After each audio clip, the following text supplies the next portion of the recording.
तो दोस्तों ज्योग्राफी को हम लोग कवर कर रहे हैं। ज्योग्राफी में फिलहाल हम लोग फिजिकल ज्योग्राफी को कवर कर रहे हैं। आज हम लोग पढ़ेंगे जो लैंडफॉर्म्स क्या होते हैं और इनका इवोल्यूशन कैसे होता है। दोस्तों ये जियोमॉर्फोलॉजी का लास्ट लेक्चर है। इसके बाद हम लोग एटमॉस्फेयर स्टार्ट करेंगे। दोस्तों जब मैं एसएससी के क्वेश्चंस को देख रहा था तो एक बात समझ में आती है, जो इस बार एसएससी ने इस चैप्टर से अच्छे खासे क्वेश्चंस पूछे हैं, जो अभी आपको भी दिखेंगे। इसके अलावा सारे के सारे क्वेश्चंस कैसे थे, तो सारे के सारे क्वेश्चंस लगभग स्टेटमेंट वाइज थे। कहाँ से आए थे? एनसीईआरटी से आए थे। यानी कि एसएससी अब चाह रही है जो अब आप पीवाईक्यू का चक्कर छोड़ो और आप सिलेबस पे फोकस करो। और सिलेबस को कवर करने के लिए एनसीईआरटी बेस्ट है, लेकिन दिक्कत ये है जो एनसीईआरटी अपने आप में बल्कि है। यानी कि जब मैंने ज्योग्राफी ज्योग्राफी को कंपाइल किया तो ये 1000 पेज का आ रहा है। इसके अलावा इसको रिवीजन करना थोड़ा सा मुश्किल है, और टेक्निकल टर्म इतने सारे हैं जिसको एनसीईआरटी ने पता नहीं क्यों नहीं समझा एक्सप्लेन करना, शायद बल्किनेस और बढ़ जाए इसी के कारण से। तो इन सभी चीज़ों का सोल्यूशन क्या है? तो देखो ऐसा है, जो ये जो चीज़ें देख रहे हो ना, ये पूरा का पूरा समझो इस चैप्टर का क्रक्स है। क्रक्स ऐसा जो आपके कॉम्पिटिटिव एग्जाम्स में बहुत ही ज़्यादा काम आएगा। इसमें भी सबसे ज़्यादा जो इम्पोर्टेंट है उसको मैंने अलग से कलर कोड भी कर दिया है। ठीक है। इसके अलावा 2024 से पहले एसएससी एग्जामिनेशन और आरआरबी एग्जामिनेशंस के जितने भी क्वेश्चंस पूछे गए थे इस चैप्टर से, इसको मैंने एक्सट्रीमली शॉर्ट फॉर्म में दे रखा है यहाँ पे। आपका काम ये है, जो हम लोग जियोमॉर्फोलॉजी को कवर कर रहे हैं, यानी कि आपको कॉन्सेप्ट को समझना है, तो मेरे साथ आप कॉन्सेप्ट को समझ लो अच्छे से। और एग्जामिनेशन से पहले इसको एक या दो बार रिवाइज कर लेना। कितना समय लगेगा? 5 से 10 मिनट ओनली। और अगर आपको चीज़ें समझ में नहीं आती हैं, तब आप लेक्चर नोट्स को देखना। फिर समझ में नहीं आती है तो आप लेक्चर देख लेना। ठीक है, तो स्टेज वाइज चीज़ों को करना। यहाँ पे अभी आपका समय कम लगने जा रहा है ओवरऑल। और return of investment super high, यानी कि जितना भी आप समय लगाओगे ज्योग्राफी और पॉलिटी को करने में, उसका फायदा आपको एग्जाम्स में जरूर दिखेगा, जो बात अभी के पैटर्न को देखकर समझ में आती है। तो चलिए चीजों को स्टार्ट करते हैं, शुरू करते हैं। लैंडफॉर्म क्या होता है और लैंडस्केप क्या होता है? सिंपल समझो, जो जितने भी प्लेन, वैली, हिल, माउंटेन, कैनियन, प्लेट्यू, रिवर, जो भी कह लो, ठीक है, ये सारे के सारे लैंड फॉर्म है। ठीक है। और इन्हीं लैंड फॉर्म्स को अगर जोड़ दिया जाए तो बन जाता है लैंडस्केप। जैसे डेजर्ट लैंडस्केप। अब डेजर्ट में आपको हिल्स भी दिखेंगे, प्लेट्यू भी दिखेंगे, माउंटेन्स भी दिखेंगे, हो सके तो रिवर भी दिखेगा। ठीक है। तो यानी कि लैंड फॉर्म जो है वो छोटा पार्ट है और इसी को कंपाइल करके लैंडस्केप बनाया जाता है। अब ये लैंड फॉर्म बनते कैसे हैं? तो बनते हैं जियोमॉर्फिक प्रोसेस से। जियोमॉर्फिक का मतलब क्या हुआ? जियो का मतलब आपको समझ में आ गया होगा, अर्थ। मॉर्फिक यानी कि चेंज, यानी कि अर्थ में जो भी चेंज करने वाले एजेंट्स हैं, जो एलिमेंट्स हैं, वो चेंज करते हैं, तब जाके ये सारी की सारी चीजें बनती हैं। इसी के बारे में हमें डिटेल में पढ़ना है।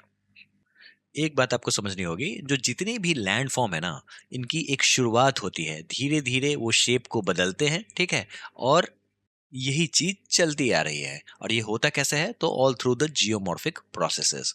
अब बात कर लेते हैं जो ये लैंडफॉर्म क्रिएट कैसे होता है। ठीक है। तो देखो लैंडफॉर्म के क्रिएशन में दो ही चीजों का हाथ है। एक तो इरोजन, मतलब जो भी चीज पहले से बनी है उसको हटाना है। और डिपोजिशन, अब ये हट के जाएगा कहाँ? तो कहीं न कहीं तो डिपॉजिट होगा और एक नया लैंडफॉर्म बनेगा। यानी कि ये दो एक्शन होते हैं, इरोजन और डिपोजिशन। एक जगह से चीजें इरोड होंगी और दूसरी जगह जाकर डिपॉजिट होंगी, बस यही चलता रहेगा। और ये करता कौन है? तो ये होता है जियोमॉर्फिक एजेंट्स के द्वारा। कौन कौन होते हैं जियोमॉर्फिक एजेंट्स? जैसे रनिंग वाटर, रिवर्स सबसे बड़ा जियोमॉर्फिक एजेंट है।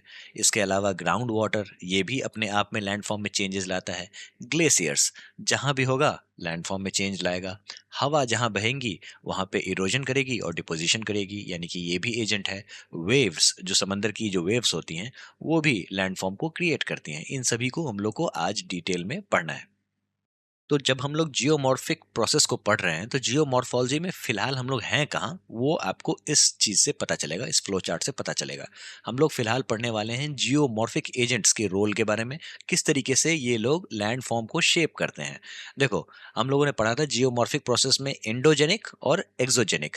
जमीन के अंदर जो चीजें चल रही हैं उसको हम लोग कहते हैं एंडोजेनिक। जमीन के ऊपर जो चल रही हैं उसको हम लोग कहते हैं एक्सोजेनिक। एंडोजेनिक में हम लोगों ने पढ़ा था डिएस्ट्रोफिज्म, यानी कि जो स्लो मूवमेंट है।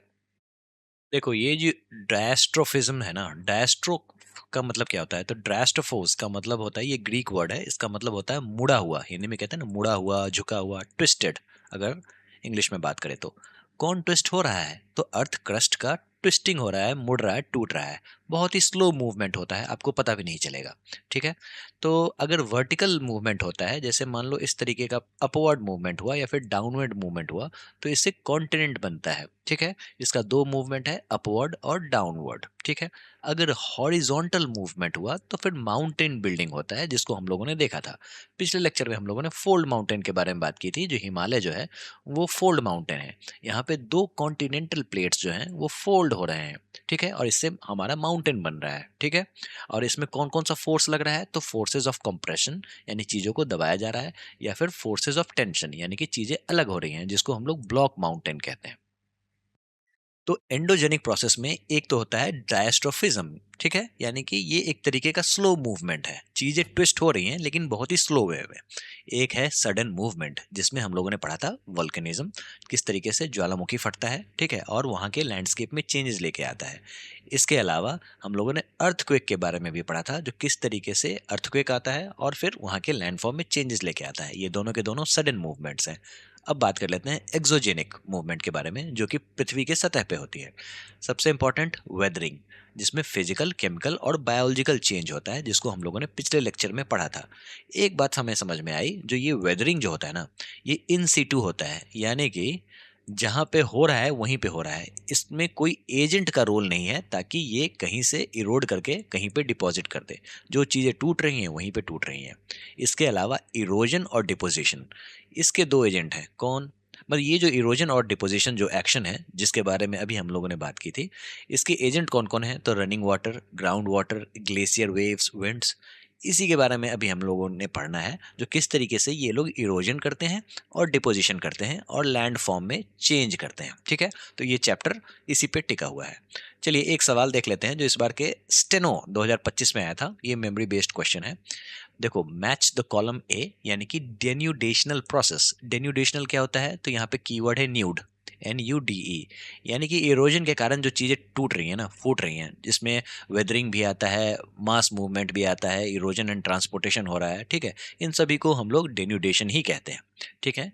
With column B, there driving force. अब ये जो डेन्यूडेशन हो रहा है वो किस फोर्स के कारण हो रहा है, किस एनर्जी के कारण हो रहा है, इसको आपको मैच करना है। Weathering, mass movement, erosion and transportation and denudation, overall process. Okay. तो देखो दोस्तों, ऐसा है, जो सबसे पहले आसान वाला पकड़ते हैं। देखो, मास मूवमेंट, आपको पता होगा जो मास मूवमेंट जो होता है, इसके पीछे कौन जिम्मेदार होता है? तो ग्रेविटी। देख लेते हैं कहाँ पे है, तो ग्रेविटेशनल फोर्स है ना, यहाँ पे दिया हुआ। तो यानी कि बी का थ्री इसमें है, इसमें है, दो ऑप्शन चले गए।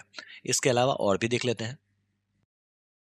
इरोजन एंड ट्रांसपोर्टेशन, दोस्तों आपको पता होगा, जो कोई चीजें इरोड हो रही हैं तो, और इसका ट्रांसपोर्टेशन हो रहा है, यानी कि काइनेटिक एनर्जी का रोल है। काइनेटिक एनर्जी आपको पता है, जो चीजों को मोशन में डालती है। अब चीजें यहाँ से मूव होकर कहीं पे डिपॉजिट हो रही हैं, तो काइनेटिक एनर्जी तो लगेगी ही लगेगी। तो इरोजन एंड ट्रांसपोर्टेशन, कहीं पे काइनेटिक एनर्जी मुझे दिखा था, है ना। तो सी का वन हो गया। तो सी का वन कहाँ पे है? तो ऑप्शन नंबर ए, बस आपका आंसर मिल गया। एक बार मैच कर लेते हैं। देखो, वेदरिंग, ए का टू, यानी कि ग्रेविटेशनल, मॉलिक्यूलर स्ट्रेस और केमिकल एक्शन, बिल्कुल सही बात है। ठीक है। यहाँ पे काइनेटिक एनर्जी नहीं होगा, क्यों? क्योंकि यहाँ पे कोई एजेंट का रोल नहीं है, सारा का सारा खेल इन सीटू है। मतलब इन सीटू का मतलब हुआ अपनी ही जगह पे है। ठीक है। इसके अलावा दूसरा है मास मूवमेंट। मास मूवमेंट अभी मैंने बताया, ग्रेविटेशनल फोर्स इसमें लगेगा, तो बी का थ्री। तीसरा erosion and transportation, kinetic energy लग रही है। ठीक है। इसके अलावा डेन्यूडेशन, ओवरऑल प्रोसेस, यानी कि डी का four, external force acting on earth surface. Yes, सही बात है। पृथ्वी के सतह पर कार्य करने वाली बाहरी शक्ति जो है, वही डेन्यूडेशन, ओवरऑल प्रोसेस करती हैं। ठीक है, समझ में आ गया। तो आपने देखा, जो अब आपको सिलेबस को कवर करना पड़ेगा, तभी जाके चीजें समझ में आएंगी, है ना। चलिए, अब एक बात आपको समझना होगा, जो जिस तरीके से एक ह्यूमन जो है वो पहले बच्चा होता है, फिर ये थोड़ा बड़ा होता है, फिर ये बहुत ज्यादा बड़ा हो जाता है। ठीक है। और इसके लाइफ में जो चेंजेस आते हैं, उसी तरीके से लैंड मास के भी लाइफ में चेंजेस आते हैं।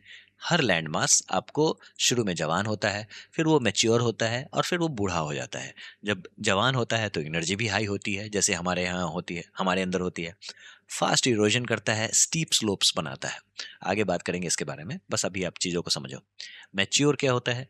तो balance between erosion and deposition. अब ये मैच्योर हो चुका है, अब इसको पता है जो ये इरोजन और डिपोजिशन, इन दोनों का बैलेंस बना के चलना है। देखो, पृथ्वी चाह रही है समतल होना, लेकिन ये समतल हो नहीं पा रही है, ठीक है? और इस समतल होने की चाह में इरोजन होता है और डिपोजिशन होता है। समझ में आया? इसके अलावा ओल्ड एज यानी कि लो एनर्जी हो जाती है और लैंड जो है बिकम्स ऑलमोस्ट फ्लैट, जैसा कि मैंने आपको बताया, जो पृथ्वी चाहती है समतल होना, ठीक है? अब हम लोग बात कर लेते हैं रनिंग वाटर के बारे में। देखो, रनिंग वाटर जो है ना, ये टॉप जियोमॉर्फिक एजेंट है। कहाँ पे? तो ह्यूमिड रीजन्स में, ठीक है? एक तो बात आप समझ लो, जो ये रनिंग वाटर पूरे के पूरे हमारे पृथ्वी पे एक्ट करती है। देखो, ग्लेशियर्स लिमिटेड जगह पे होंगे, है ना? बाकी के जो विंड जो हैं, वो भी अपना प्रभाव लिमिटेड जगह पे डालती हैं, लेकिन ये रनिंग वाटर जो है ना, ये सबसे टॉप पे जियोमॉर्फिक एजेंट इसलिए कहा जाता है क्योंकि इसका इम्पैक्ट हर जगह, ग्लोब के हर जगह पे आपको देखने को मिलेगा, ठीक है? अब जो ये पानी जो होती है, इसका 2 फ्लो होता है। एक होता है ओवरलैंड फ्लो और दूसरा होता है लीनियर फ्लो। ओवरलैंड फ्लो क्या होता है? जैसे आप समझो डेज़र्ट है, ठीक है? अब डेज़र्ट में आपको क्या दिखेगा? रेत। अब यहाँ पे मान लो फ्लैश फ्लड आ गया, बहुत ही ज़्यादा बारिश आ गई। अब यहाँ पे पानी कहीं पे जब भी बहेगा, ये पूरे के पूरे ज़मीन पे बहेगा, एक तरह समतल होके बहेगा, ठीक है? और ये पूरे के पूरे ज़मीन को इरोड करेगा, एक तरीके से शीट को इरोड करेगा, जिसको हम लोग शीट इरोजन कहते हैं। इसके बारे में हम लोग आगे भी बात करेंगे। लीनियर फ्लो क्या होता है? जब वाटर किसी चैनल के थ्रू बहती है। चैनल क्या होता है? तो जैसे नदियाँ हो गई, स्ट्रीम्स हो गए, झरने, वाटरफॉल, ये सारे के सारे चैनल हैं, ठीक है? तो आपने देखा जो रनिंग वाटर का 2 फ्लो होता है, एक तो पूरी ज़मीन पे बहता है ये, जहाँ पे कोई चैनल नहीं होता है, और दूसरा लीनियर फ्लो जहाँ पे चैनल होता है। क्लियर है? इसी चीज को यहाँ पे इमेज में समझाया गया है। जो देखो, ये एक नदी है, नदी कैसे बह रही है? तो चैनल के थ्रू बह रही है। समझ में आया? और मान लो बारिश होती है और ये पृथ्वी पे गिरती है, ठीक है? इस लैंड पे गिरती है। अब ये वाटर जो है इस पे ऐसे ऐसे जाएगी, ठीक है? और यहाँ से इन मिट्टी को इरोड करेगी और यहाँ पे जमा करेगी, और इस जमा को हम लोग कहते हैं सिल्ट, यानी कि गाद। हिंदी में कहें तो गाद, ठीक है? तो यानी कि यहाँ पे हो रहा है शीट इरोजन। क्लियर है? तो चलिए, अब हम लोग समझते हैं जो वैली कैसे फॉर्म होता है। इसका ये भी अपना एक सीक्वेंस है। देखो, शुरुआत होती है ऐसे ही। देखो, ये छोटे छोटे यहाँ जो आपको दिख रहे हैं ना, पानी अपना रास्ता खुद बना लेती है। पानी की अपनी खासियत ये है, जो ये अपना रास्ता खुद बना लेती है। तो शुरुआत होती है रेल्स से। ये छोटे के छोटे जो आप देख रहे हो, ये रेल्स हैं, ठीक है? अब ये रेल्स जो हैं, ये धीरे धीरे और गहरे होते चले जाएंगे, और यहाँ से मिट्टी जो है वो इरोड होती चली जाएगी, ठीक है? और ये बन जाएगी गली। कैसी दिखती है गली? तो इस तरीके की गली दिखती है, ठीक है? और उसके बाद ये गली, दो चार गली और बन गए, सारे के सारे इरोड करते करते करते करते करते इस तरीके का वैली का रूप ले लेते हैं, ठीक है? लार्ज नेटवर्क फॉर्म हो जाता है, और इसमें लगता है समय। तो time is the important factor. वैसे पानी अपना रास्ता जरूर बना लेती है। तो anything that is moving will Erode. यहाँ पे मूव हो रहा है कौन? तो वाटर, और अपने साथ ये मिट्टी को बहा ले जा रही है, ठीक है? तो रेल्स, उसके बाद गलीज, और उसके बाद वैलीज। ये बात आपको समझ में आ जानी चाहिए। दोस्तों, अब बात कर लेते हैं जो रिवर जो है उनका स्टेज क्या क्या है, ठीक है? तो ये अब अभी जो आप रिवर देख रहे हो, इससे हमें स्टेज समझ में नहीं आएगा। स्टेज को समझने के लिए आपको ये सारे के सारे फिगर देखने होंगे, उसके बाद चीज़ें समझ में आएंगी। चलिए, शुरुआत करते हैं यूथ स्टेज। और यहाँ पे इरोजन जो है वो डोमिनेंट होगा। यहाँ पे मैंने कीवर्ड्स को ऑटोमेटिकली हाईलाइट कर दिया है। ऑटोमेटिकली मतलब कहने कहने का मतलब ये हुआ जो मैंने हाईलाइट कर दिया है, ठीक है? आपके कॉम्पिटिटिव एग्जाम्स में सवाल ये आएगा, जो वी शेप्ड वैलीज कब बनता है? तो रिवर के यूथ स्टेज में ही बनता है, ठीक है? जहाँ पे रिवर की शुरुआत होती है ना, वहाँ पे आपको लैंडफॉर्म इस तरीके का दिखेगा, कंप्लीटली फ्लैट। अब रिवर ही इसको इरोड करेगी। तो जब ये यूथ स्टेज में होगी, तो ज़्यादा इरोजन आपको देखने को नहीं मिलेगा। और कटिंग कैसे होगी? तो वर्टिकल कटिंग होगी, तभी तो जाके वी शेप बनेगा ना, इस तरीके का बनेगा, ठीक है? तो इस लैंड में इस तरीके का इरोजन होना शुरू होगा, ठीक है? जिसको हम लोग कहते हैं डाउन कटिंग। ये वर्ड आपको याद रख लेना है, ठीक है? वर्टिकल कटिंग को ही डाउन कटिंग कहते हैं, ठीक है? और यहाँ पे आपको क्या देखने को मिलेगा? वाटरफॉल्स देखने को मिलेगा, रैपिड्स देखने को मिलेगा, और कैस्केड्स देखने को मिलेगा। देखो, इस डिवाइड को समझना बहुत ही इंपॉर्टेंट है। अक्सर इससे सवाल बन जाते हैं। जैसा कि मैंने आपको बताया, इस इमेज पे आपको फोकस करना है। इसमें क्या आपको दिख रहा है? तो एक ब्रॉड फ्लैट अपलैंड दिख रहा है विद मार्शेज एंड लेक। देखो, अभी यहाँ पे इरोजन अच्छे से नहीं हुआ है। अभी तो यूथ स्टेज में रिवर है, इसने शुरू ही किया है वी शेप काटना, डाउन कटिंग करना शुरू। तो यहाँ पे जो आपको डिवाइड दिखेगा, मान लो ये एक स्ट्रीम है, ये एक स्ट्रीम है, तो इन दोनों के बीच का जो लैंड आपको दिखेगा ना, वो ब्रॉड दिखेगा, फ्लैट अपलैंड्स दिखेंगे एंड मार्शेज एंड लेक्स दिखेंगे।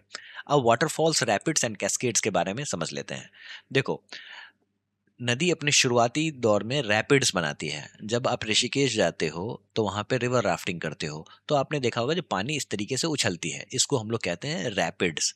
ये रैपिड्स क्यों आते हैं? क्योंकि इस पानी के ठीक नीचे में जो भी एरिया है वो समतल नहीं है, उबड़ खाबड़ है। कहीं पे बड़े बड़े चट्टान हैं, कहीं पे छोटे हैं, ठीक है, जो कि रैपिड को क्रिएट करते हैं। क्लियर है?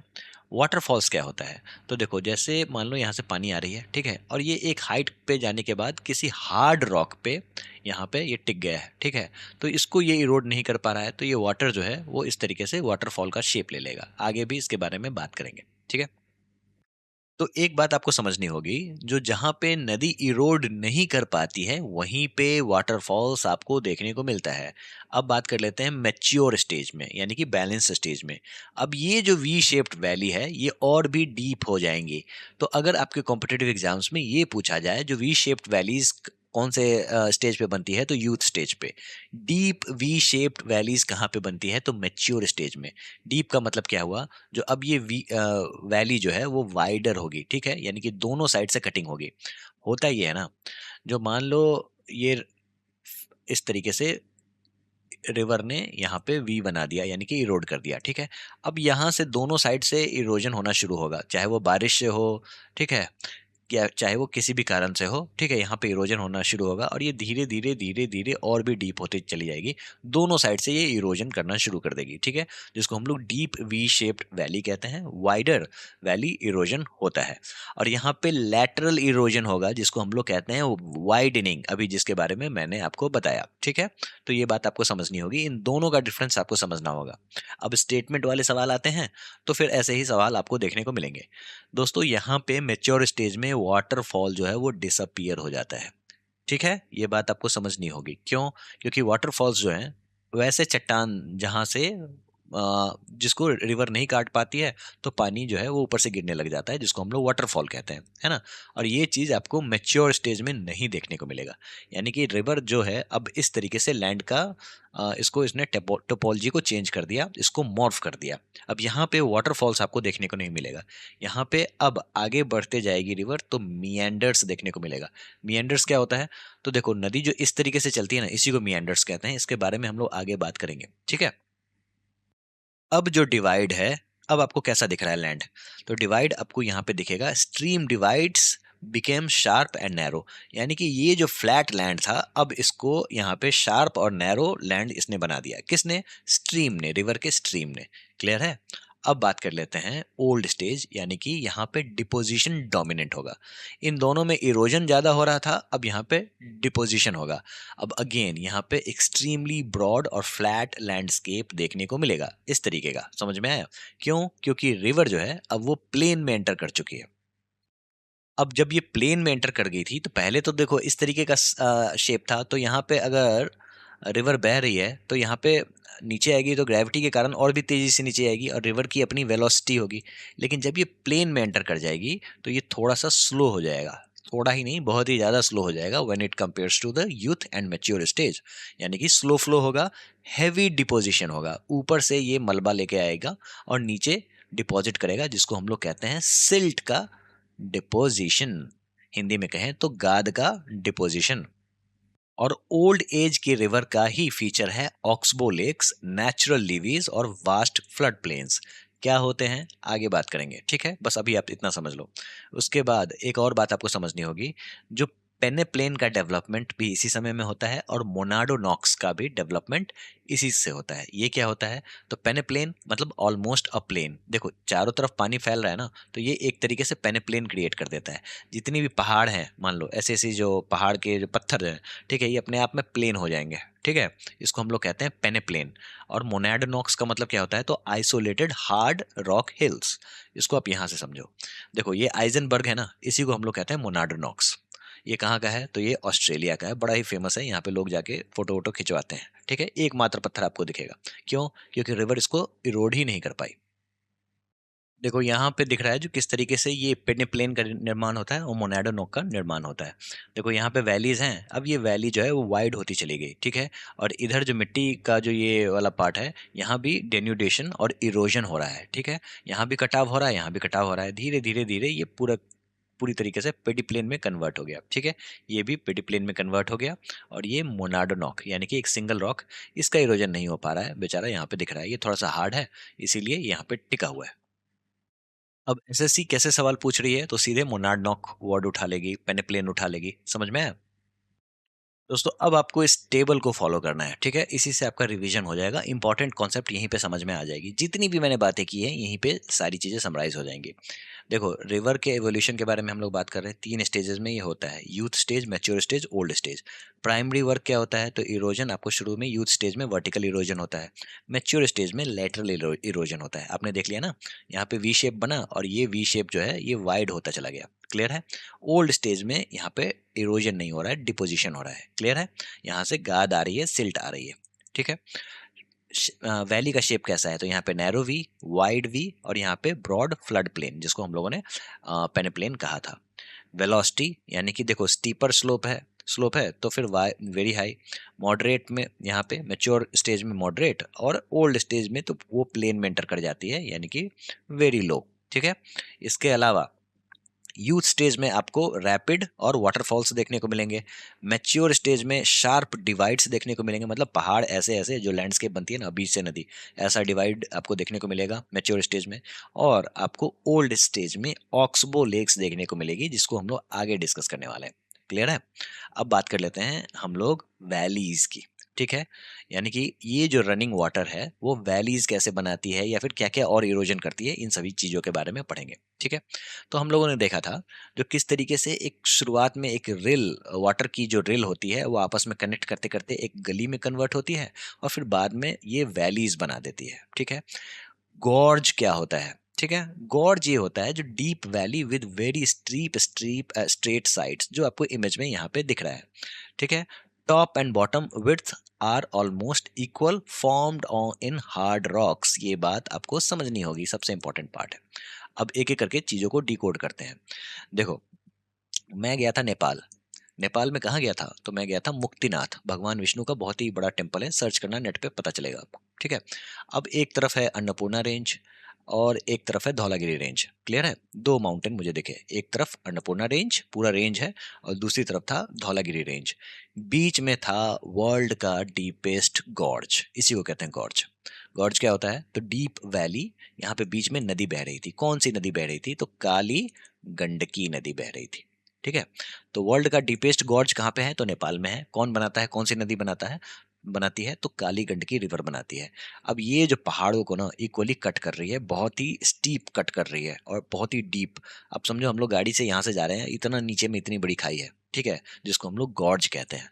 अब ये गॉर्ज जो है ना, एक बात आपको समझना होगा, जो ये हार्ड रॉक्स पे बनता है, यही कारण है जो ये नदी जो है वो इस तरीके का इरोजन करती है, वर्टिकल। क्यों, अब आप इसको समझो, अगर मान लो ये पत्थर है, ठीक है, अगर ये सॉफ्ट रॉक का होगा तो ये पूरी तरीके से इरोड होगा, इस तरीके से इरोड होगा, ठीक है। लेकिन अगर ये हार्ड है तो बस नदी जहां बह रही है बस उसी को इरोड करता हुआ जाएगा, यानी कि नदी पहले यहां बह रही थी, अब वो इरोड होते होते और नीचे चली गई, ठीक है।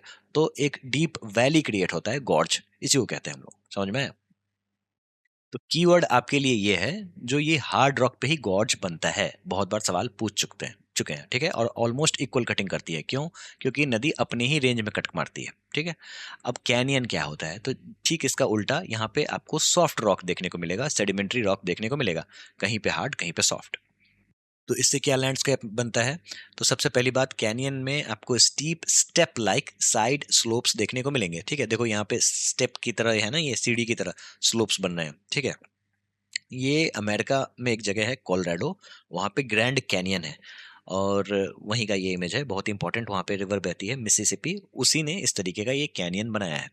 और यहाँ पे आपको स्टेप लाइक देखने को मिलेगा। अब ऊपर वाले जो सरफेस जो है ये है हार्ड, नीचे इसके नीचे जो है ये सॉफ्ट, सॉफ्ट हो गया तो इरोड हो गया, इरोड हो जाने के कारण इस तरीके का कैनियन आपको देखने को मिलेगा। कीवर्ड क्या है, तो देखो ये कैनियन जो है ना, ये आपको स्टेप लाइक साइड स्लोप्स देखने को मिलेंगे यहाँ पे। इसके अलावा हॉरिजॉन्टल सेडिमेंट्री रॉक्स के द्वारा ये फॉर्म किया जाता है, ठीक है। और ये ऊपर में वाइड दिखेगा एज कम्पेयर टू डाउन, जैसा कि आप यहाँ पे देख रहे हो। ये अब हार्ड रॉक है, नीचे सॉफ्ट रॉक है, इसी कारण से ऐसा दिखता है ये। लीजिए सीजीएल का सवाल आपके लिए। In which type of geological formation are gorges most commonly developed? ठीक है, गॉर्ज संकीर्ण गहरी घाटियां प्रायः किस प्रकार की भू आकृतिक संरचना में विकसित होती हैं? जैसा कि अभी हम लोगों ने देखा हार्ड रॉक ही तो ऐसा करती है ना। देखो, अभी आपने चीज़ों को पढ़ा है और आपने सवालों को देखा है, तो कनेक्ट अच्छा है, लेकिन आपको बार-बार रिवाइज़ करना पड़ेगा, नहीं तो ये कनेक्ट टूट जाता है और एग्ज़ाम में आप कन्फ्यूज़ हो जाओगे। कहीं ये वोल्केनिक ऐश तो नहीं, ग्लेशियल टिल तो नहीं, कहीं सॉफ्ट सेडिमेंट तो नहीं, ठीक है? तो इसीलिए मैं कहता हूँ रिवाइज़ आपको करना मस्ट है। पॉट होल्स और प्लंज पूल्स के बारे में बात कर लेते हैं। मैं गया था ऋषिकेश, किस लिए गया था? रिवर राफ्टिंग करने के लिए गया था। तो फिर मैं एक टीले पे खड़ा था, तो मुझे ये इस तरीके का पॉटहोल्स दिखा। क्यों ये हो रहा है? ये हो रहा है इसलिए क्योंकि ये पहले पानी में था और पानी में होने के कारण जो पत्थर जो है ना, उस पे टकरा रहे थे और टकरा के इस तरीके से इसने पॉटहोल्स बना दिए। बस यही आपको समझना है। Circular depressions in rocky river beds caused by abrasion. Abrasion का मतलब क्या हुआ? जो भी ये जो पत्थर पानी में तैर रहे थे ना, वो नीचे वाले लैंडस्केप पे मतलब लैंडफॉर्म पे चोट पहुंचा रहे हैं, ठीक है, और इस तरीके का पॉट होल्स क्रिएट कर दे रहे हैं, ठीक है। अब प्लंज पूल्स क्या होता है? तो देखो, वाटरफॉल जहाँ पे होता है ना, ठीक है, ये हार्ड रॉक है, यहाँ से पानी नीचे गिरेगा, ठीक है, नीचे गिरेगा, नीचे गिरेगा, नीचे गिरेगा। अब जहाँ पे पानी गिर रहा है ना, वहाँ पे ये इरोड करना शुरू करेगा इस तरीके का, ठीक है। इसको हम लोग कहते हैं प्लंज पूल। प्लंज पूल यानी कि बेस ऑफ द वाटरफॉल में आपको बड़ा सा पॉट होल देखने को मिलेगा, इसी को हम लोग प्लंज पूल कहते हैं। इंसीज्ड और इंट्रेंस्ड मिएंडर्स के बारे में समझ लेते हैं। देखो, यहाँ पे एक बात आपको समझनी होगी, जो ये मिएंडर जो है ना, जैसा कि मैंने आपको बताया, इसी को कहते हैं मिएंडर्स, नदी जो इस तरीके से चलती है। अब ये अक्सर आपको फ्लैट प्लेन्स पे देखने को मिलेगा, जहाँ पे जमीन बहुत ही समतल होगी, लेकिन कभी कभी आपको माउंटेन्स में भी देखने को मिलेगा। कुछ सर्टेन कंडीशन को मीट होने के बाद ही ये सारी चीजें देखने को मिलेंगी। कैसे? अगर मान लो जमीन जो है वो थोड़ा सा ऊपर उठ गया, ठीक है, या फिर लैंडफॉर्म इस तरीके का है जहाँ पे ज़मीन इस तरीके से है, अचानक ये नीचे हो जा रहा है, ठीक है? तो यहाँ पे एक तरीके से इंसीज्ड और इंट्रेंच्ड मिएंडर्स देखने को मिलेंगे। देखो, जिस तरीके से ट्रेंच होते हैं ना, ट्रेंच का मतलब ये हुआ जो गड्ढा, जिस तरीके का गड्ढा है, ठीक है? ऐसे लगता है जो काट के बनाया गया है, इस तरीके से कटिंग की गई है। ये चीज़ें बहुत ही रेयरली देखने को मिलती हैं और ये वहीं पे देखने को मिलती है जहाँ पे नीचे का लैंड का अपलिफ्टमेंट होता है थ्रू एंडोजेनिक प्रोसेस, थ्रू डायस्ट्रोफिज़्म, है ना? तब ये सारी चीजें देखने को मिलती हैं। यहाँ भी हार्ड रॉक की ही कटिंग होती है। अब ये कंडीशन अक्सर कहाँ देखने को मिलती है? तो जहाँ पे रिवर का रेजुनवेशन होता है। रेजुनवेशन का मतलब क्या हुआ? जो फिर से रिवर जो है वो जीवित हो जा रही है। ये कैसे हो जा रहा है? जैसे मान लो रिवर जो है ये पहाड़ है, यहाँ से बहती हुई आ रही है। अब ये पहाड़ का स्लोप है, तो यहाँ पे इसकी वेलोसिटी बहुत ही ज़्यादा होगी, है ना? तो ये कटिंग करेगा, अच्छे से कटिंग करेगा, लेकिन ये धीरे-धीरे प्लेन में एंटर कर जाएगी, ठीक है? अब मान लो चाहे अर्थक्वेक आ जाए या फिर कोई भी चेंजेस हो जाए एंडोजेनिक प्रोसेस फॉर्मेशन के कारण, यहाँ पे, ठीक है, अचानक से लैंड जो है वो नीचे की ओर धंस जाए। तो अब यहाँ पे रिवर जो है जो प्लेन में एंटर कर चुकी थी, अब यहाँ पे फिर से वो लाइफ इसको मिल जाएगा, यहाँ पे फिर से ये वेलोसिटी गेन कर लेगी। इसी को कहते हैं हम लोग रिवर रेजुनवेशन। या फिर मान लो सी लेवल है यहाँ पे, अब ये सी लेवल जो है वो और नीचे चला जाए, तो फिर से रिवर को एक स्लोप मिल जाएगा। तो जैसे ही स्लोप मिला, तो अब ये यहाँ पे डाउनवर्ड कटिंग करना स्टार्ट कर देगी, हार्ड हार्ड रॉक में डाउनवर्ड कटिंग करना स्टार्ट कर देगी और यहाँ पे आपको इंसीज्ड और इंट्रेंस्ड मिएंडर्स देखने को मिलेंगे, ठीक है। कीवर्ड आपका यहाँ पे हाईलाइट मैंने कर दिया है, एक बार आप पढ़ लेना, काम हो जाएगा। रिवर टेरेसेस क्या होते हैं? तो जब भी आप नदी को देखोगे तो इस तरीके से ये सीढ़ी नुमा आकृति बनाती है, इसी को हम लोग कहते हैं रिवर टेरेसेस। कहाँ पे ये देखने को मिलेगा? यही कॉम्पिटेटिव एग्जाम्स में सवाल पूछते हैं। तो जहाँ पे ओल्ड वैली फ्लोर्स होंगे ना और फ्लड प्लेन्स होंगे, वहीं पे ये सारी चीजें देखने को मिलेंगी, रिवर टेरेसेस, ठीक है। यानी कि जहाँ पे ये जो इरोजन है ना वो स्लोली होगा, धीरे धीरे होगा, तब जाके ये टेरेसेस बनेगा, ठीक है। अब इसके भी दो प्रकार के होते हैं। एक तो है आपका पेयर ट्रेसेस, दूसरा है अनपेयर ट्रेसेस। पेयर ट्रेसेस ये है जो इक्वली ये दोनों साइड से काटेगी, एक दो तीन चार ऐसे करके ये पूरा काटेगी। अनपेयर ट्रेसेस क्या होते हैं? तो इक्वली नहीं होगा, अक्सर जहाँ पे ट्विस्ट होगा ना नदी का, ठीक है, तो वहाँ पे ये अनपेयर ट्रेसेस देखने को मिलते हैं। या फिर अगर नदी अपना रास्ता बदलती है तब भी ये सारी चीजें देखने को मिलती हैं, अनपेयर्ड ट्रेसेस। यानी कि देखो यहाँ पे ज्यादा है और यहाँ पे कम है ट्रेसेस, इसका मतलब नदी जो है वो पुश हो रही है, इधर की ओर पुश हो रही है। चलिए फिर से एक बार रनिंग वाटर के कीवर्ड्स को देख लेते हैं जो कॉम्पिटेटिव एग्जाम्स में सवालों के रूप में आपको देखने को मिलेंगे। गॉर्ज, ठीक है, इक्वल विड्थ, टॉप बॉटम। क्यों ऐसे काट रही है नदी, अपने लेंथ में काट रही है, इसको सीधा नीचे काट रही है वर्टिकली। तो कहाँ पे काट रही है, तो हार्ड रॉक को काट रही है। Canyon, step like sides, wider top, sedimentary rock. Clear है। Pot holes, circular bed depression, any rocky bed. यानी कि नदी जहाँ पे बह रही है बड़े बड़े चट्टान जो हैं वो रोटेट होते जाएंगे और नीचे वाले पत्थर को चोट करता हुआ पॉट होल्स बनाएंगे।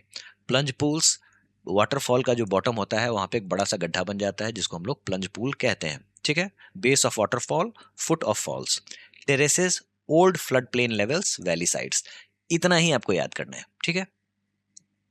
चलिए एक सवाल है जो कि इस बार स्टेनो में पूछा गया था। विच of the following is an erosional landform created primarily by the river action. Okay देख लेते हैं। मोरेन, अब इसके बारे में बात नहीं किया हम लोगों ने, ये ग्लेशियर लैंडफॉर्म है, आगे बात करेंगे। ठीक है।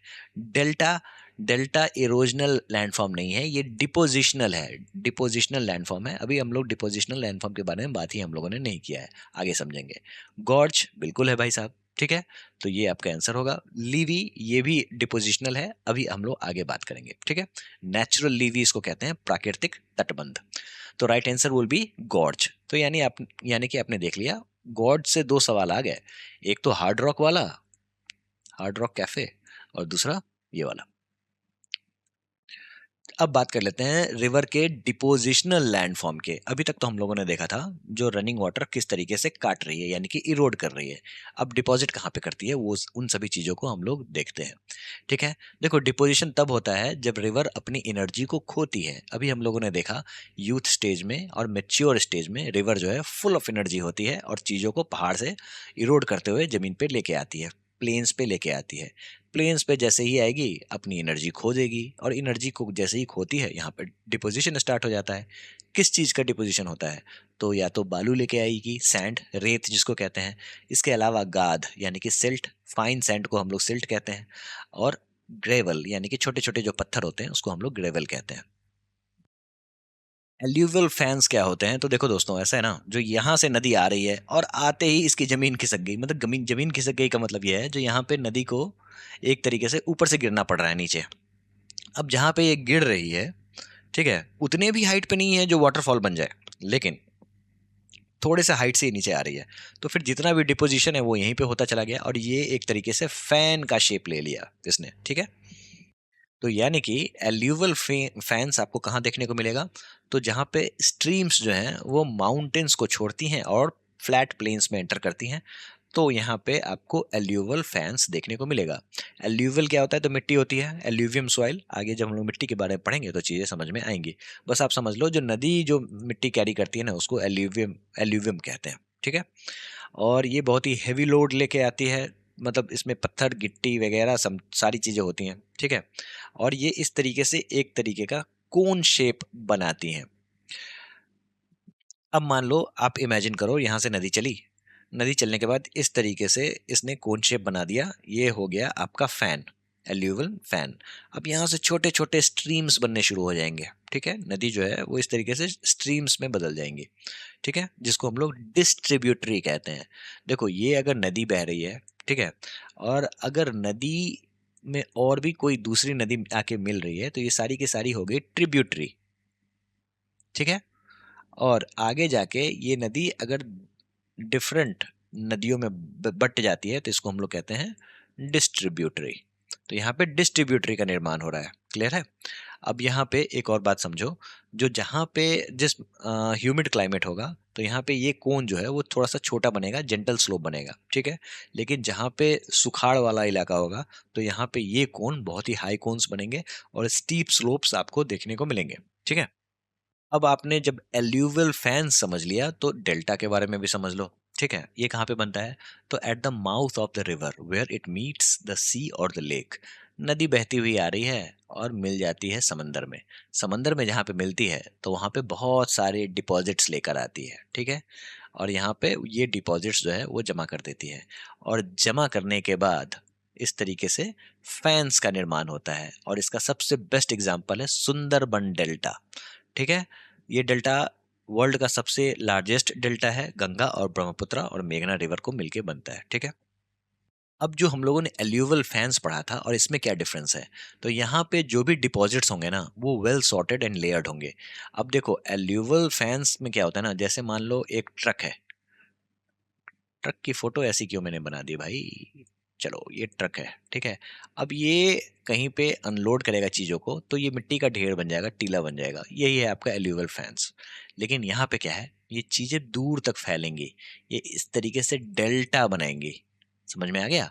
अब यहाँ पे भी डेल्टा में भी क्या है ना, जो ये देखो रिवर के चैनल्स हैं, इसको हम लोग कहते हैं ब्रेडेड, BRAIDED, ब्रेडेड चैनल्स। समझ में आया? अब जो रिवर जो अपने साथ ये सारी डिपॉजिट्स लेके आई थी, तो जो मोटे मोटे डिपॉजिट्स हैं वो पहले सेटल हो जाएंगे। उसके बाद जो फाइन सिल्ट होगी वो और भी ज़्यादा कैरी होगी रिवर्स के साथ, ये इन ब्रेडेड चैनल्स के साथ, और ये आगे जाके डिपॉजिट करेगी। तो एक तरीके का यहाँ पे सॉर्टिंग हो रहा है। समझ में आया? तो बड़ी चीज़ें जो है वो पीछे रह जा रही हैं और छोटी चीज़ें आगे आ रही हैं। अब हम लोग बात कर लेते हैं सबसे इंपॉर्टेंट रिवर के डिपोजिशनल पार्ट, यानी कि फ्लड प्लेन्स, लीवीज और पॉइंट पार्ट्स के बारे में। देखो मैंने यहाँ पे छोटे में दिया है, इसलिए दिया है क्योंकि बस आपको इतना ही समझना है। चीज़ों को मैं अभी आपको समझा देता हूँ, इतना अगर आपने एग्जाम तक याद कर लिया तो समझो आपके मार्क्स आ गए। ठीक है, फ्लड प्लेन्स क्या होता है, तो flat land build by fine silt dropped during floods, यानी कि नदी अगर बह रही है और ये क्या कर रही है, जो अपने साथ में डिपॉजिट्स कर रही है, ठीक है, यानी कि गाद छोड़ रही है, ठीक है, सिल्ट। तो अक्सर क्या होता है बिहार जैसे इलाकों में जहाँ पे बहुत ज़्यादा बाढ़ आती है, तो नदी पहले ऐसे बहती थी, लेकिन यही चीज़ अगर आप बरसात में जाके देखोगे तो ये नदी ऐसी चौड़ी हो जाएगी, ये पूरा लेंथ हो जाएगा। तो फिर अगर ये फिर से अगर इतनी पतली नदी हो जाएगी तो ये चारों तरफ जो है वो सिल्ट का डिपॉजिट कर देगी और यहाँ पे एक फ्लैट लैंड डेवलप हो जाएगा। बहुत ही ज़्यादा फर्टाइल होता है ये, जिसको हम लोग कहते हैं फ्लड प्लेन। समझ में आ गया? उसके अलावा नेचुरल लीवीज क्या होते हैं, ये बड़ा इंपॉर्टेंट है। तो देखो नेचुरल लीवीज का मतलब ये हुआ जो नेचुरल बांध। देखो नदी जब बहती है प्लेन इलाके में तो ऐसे नहीं बहेगी, स्ट्रेट नहीं बहेगी, ठीक है, वो ऐसे ऐसे बहेगी, जिसको हम लोग कहते हैं मिएंडर। ये नाम कैसे आया, तो एक रिवर है एशिया में कहीं पे है, ठीक है, वो ऐसे ही गोल गोल घूमता है, तो उसी को दिमाग में रखते हुए ज्योग्राफर्स ने इसका नाम भी इस चीज का ही नाम मिएंडर रख दिया। मिएंडर यानी कि रिवर जो है इस तरीके से घूम रही है और इस प्रोसेस को मिएंडरिंग कहते हैं। ठीक है, ये सांप की तरह ऐसे ऐसे बहती हुई जाएगी। अब जब ऐसे ऐसे बह रही है तो मान लो नदी का वाटर का डायरेक्शन ऐसे है, तो यहाँ पे ये चोट करेगी, यानी कि यहाँ पे इरोड करेगी। अब तो डायरेक्शन तो इस तरीके का है ना, तो इधर की ओर डायरेक्शन है तो यहाँ पे इरोड करेगी। ठीक है, यहाँ पे इसका इरोजन होगा और फिर ये घूम के आएगी ऐसे ऐसे ऐसे ऐसे और यहाँ पे डिपोजिशन इसका स्टार्ट हो जाएगा। इस चीज को यहाँ पे समझो, जो देखो नदी जो है ना यहाँ पे इरोड कर रही है और फिर ये आके यहाँ पे डिपॉजिट कर रही है, यहाँ पे सेडिमेंट का डिपोजिशन हो रहा है और यहाँ पे इरोजन हो रहा है, और ये एक तरीके से नेचुरल बांध बनाते हुए चलती है, जिसको हम लोग नेचुरल लीवी कहते हैं। और ये मिएंडर डेवलप कैसे होते हैं, तो एक तो gentle slope, soft bank materials और कोरियोलिस फोर्स के कारण होते हैं। कोरियोलिस फोर्स के बारे में मैंने पहले भी बता रखा है। जो ये अर्थ का जो मूवमेंट होता है ना, वो जो एक एपरेंट फोर्स क्रिएट करता है, इसको हम लोग कोरियोलिस फोर्स कहते हैं। ये जो आउटसाइड कर्व है जिसको हम लोग कहते हैं कनकेव, ठीक है, यानी कि high energy erosion cut off bank. Inside curve जो है इसको हम लोग कहते हैं कन्वेक्स लो एनर्जी, यहाँ पे डिपोजिशन होता है। क्लियर है? अब बात कर लेते हैं जी ऑक्सबो लेक्स क्या होता है। तो जो भी यहाँ पे देखो इस तरीके से मियंडर क्रिएट हो रहा है, अब यहाँ पे देखो ये दोनों मुंह मिल गया। समझ में आ रहा है? यहाँ पे मीट हो जा रहा है। मीट हो जाने के कारण क्या होता है, यहाँ पे ये कट हो जाएगा, ये नदी यहाँ पे स्ट्रेट हो जाएगी और ये बन जाएगा आपका ऑक्सबो लेक। बिहार में एक जगह है बेगूसराय, ठीक है, यहाँ पे है कांवर लेक, जो कि वर्ल्ड का सबसे बड़ा ऑक्सबो लेक कहा जाता है। अब तो ये धीरे धीरे सूख रहा है। और इसका नाम ऑक्सबो क्यों पड़ा, तो ये गाय के खुर की तरह होता है। जैसे मान लो ये गाय है ना, गाय की फोटो बनानी पड़ेगी क्या, उतना समय कहाँ है यार। चलो देखो जैसे ये गाय का पैर है ना, ये पैर है तो इस तरीके का खुर होता है ना, तो ये नीचे में इस तरीके का दिखता है, यही कारण है जिसको हम लोग ऑक्सबो लेक कहते हैं। समझ में आया? तो दोस्तों हम लोगों ने देखा जो मिएंडर किस तरीके से यहाँ से इरोजन करती है और यहाँ पे डिपोजिशन करती है, और जहाँ पे डिपोजिशन करती है उसको हम लोग कहते हैं पॉइंट बार्स। समझ में आया? यानी कि sediment deposited on the inside, यानी कि कन्वेक्स कर्व ऑफ अ मिएंडर। तो इतना आपने समझ लिया। क्या क्या आपने समझ लिया? तो आपने मिएंडर्स के बारे में समझ लिया, नेचुरल लीवी यानी कि नेचुरल बांध के बारे में समझ लिया, किस तरीके से इरोजन एंड डिपोजिशन होता है, और पॉइंट बार्स क्या होते हैं, और ऑक्सबो लेक्स क्या होता है। ये सारी चीजें आपने अगर समझ ली तो चलो एक सीजीएल का सवाल सॉल्व करो मेरे साथ। Natural levees are most commonly associated with which of the following environments? Natural levee प्राकृतिक तटबंध सर्वाधिक रूप से निम्नलिखित में से किस पर्यावरण से संबंधित होते हैं? एरिड डेजर्ट्स नहीं होगा, flood plains of the large reverse बिल्कुल सही बात है, ग्लेशियल वैलीज अभी तक तो बात भी नहीं की, और कोस्टल लेगून्स कोई लेना देना नहीं है। यानी कि नेचुरल लीवीज जो है ये रिवर, लार्ज रिवर जो होते हैं उनका ये एक लैंडफॉर्म है ना। मिएंडर्स के बारे में पढ़ लिया। चलिए एक और सवाल हम लोग देख लेते हैं, इसी बार के सीजीएल में आया था। What causes a river to develop meanders? नदी में मिएंडर सर्पाकार घुमाव विकसित होने का प्रमुख कारण क्या है? हाई एल्टीट्यूड ओरिजिन बिल्कुल गलत बात है। ये जो मिएंडर्स जो है ना वो आपको फ्लैट वाले इलाके में मिलती है, यानी कि जब रिवर जो मेच्योर एज में आती है तब आपको ये देखने को मिलता है। सडन टेक्टोनिक अपलिफ्ट, सडन वडन कुछ नहीं है यहाँ पे, ठीक है, कोई टेक्टोनिक अपलिफ्ट नहीं। Lateral erosion in the flat terrain बिल्कुल सही बात है।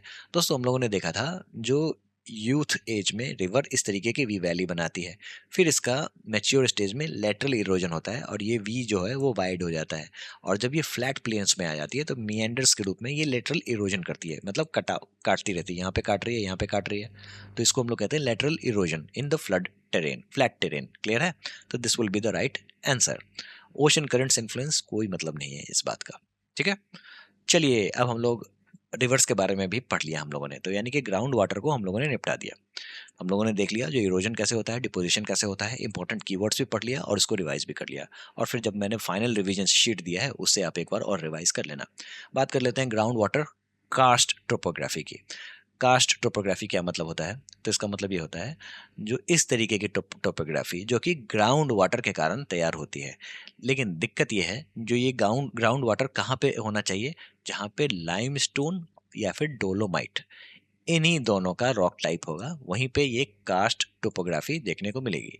यानी कि वाटर जो है वो लाइमस्टोन और डोलोमाइट, इन दोनों स्टोन पे काम करके ऐसी आकृति बनाता है, ठीक है। तो इसी के बारे में हम लोग बात करेंगे। और ये होता क्यों है? तो ये केमिकल यानी कि सोल्यूशन एंड प्रेसिपिटेशन इसके कारण होता है। तो यहाँ पे फिजिकल चेंज नहीं हो रहा है, केमिकल चेंज हो रहा है, ये बात आपको समझना होगा। अक्सर पूछ देते हैं ये सवाल, कैसे? तो वो समझो, limestone dolomite rich in calcium carbonate, ठीक है। अब जो आपने सुना होगा कॉन्सेप्ट एसिड रेन का, यहाँ पे कार्बोनिक एसिड जो है ना वही सारा खेल करती है, वो रिएक्ट करती है और इसके तहत ये लैंडफॉर्म तैयार होता है।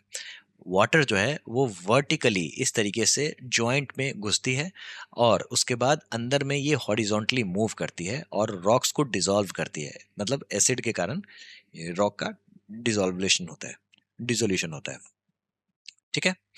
तो आपको ये समझना होगा जो कास्ट टोपोग्राफी जो है ये केमिकल एक्शन के कारण होता है, ये बात आपको समझनी होगी। चलिए अब ये होता क्या है इस इमेज को मैं धीरे धीरे आगे एक्सप्लेन करूंगा। चलो सबसे पहले तैयार होता है सिंक होल्स और स्वैलो होल्स। ये क्या होता है? देखो स्मॉल टू मीडियम होल्स होते हैं इस तरीके से, अगर मान लो अगर कोई एसिडिक वाटर है इस तरीके से डिपॉजिट होती है तो वो यहाँ पे इरोड करना शुरू करती है, ठीक है। और ये अक्सर राउंड शेप में होता है जिसको हम लोग स्वैलो होल्स कहते हैं।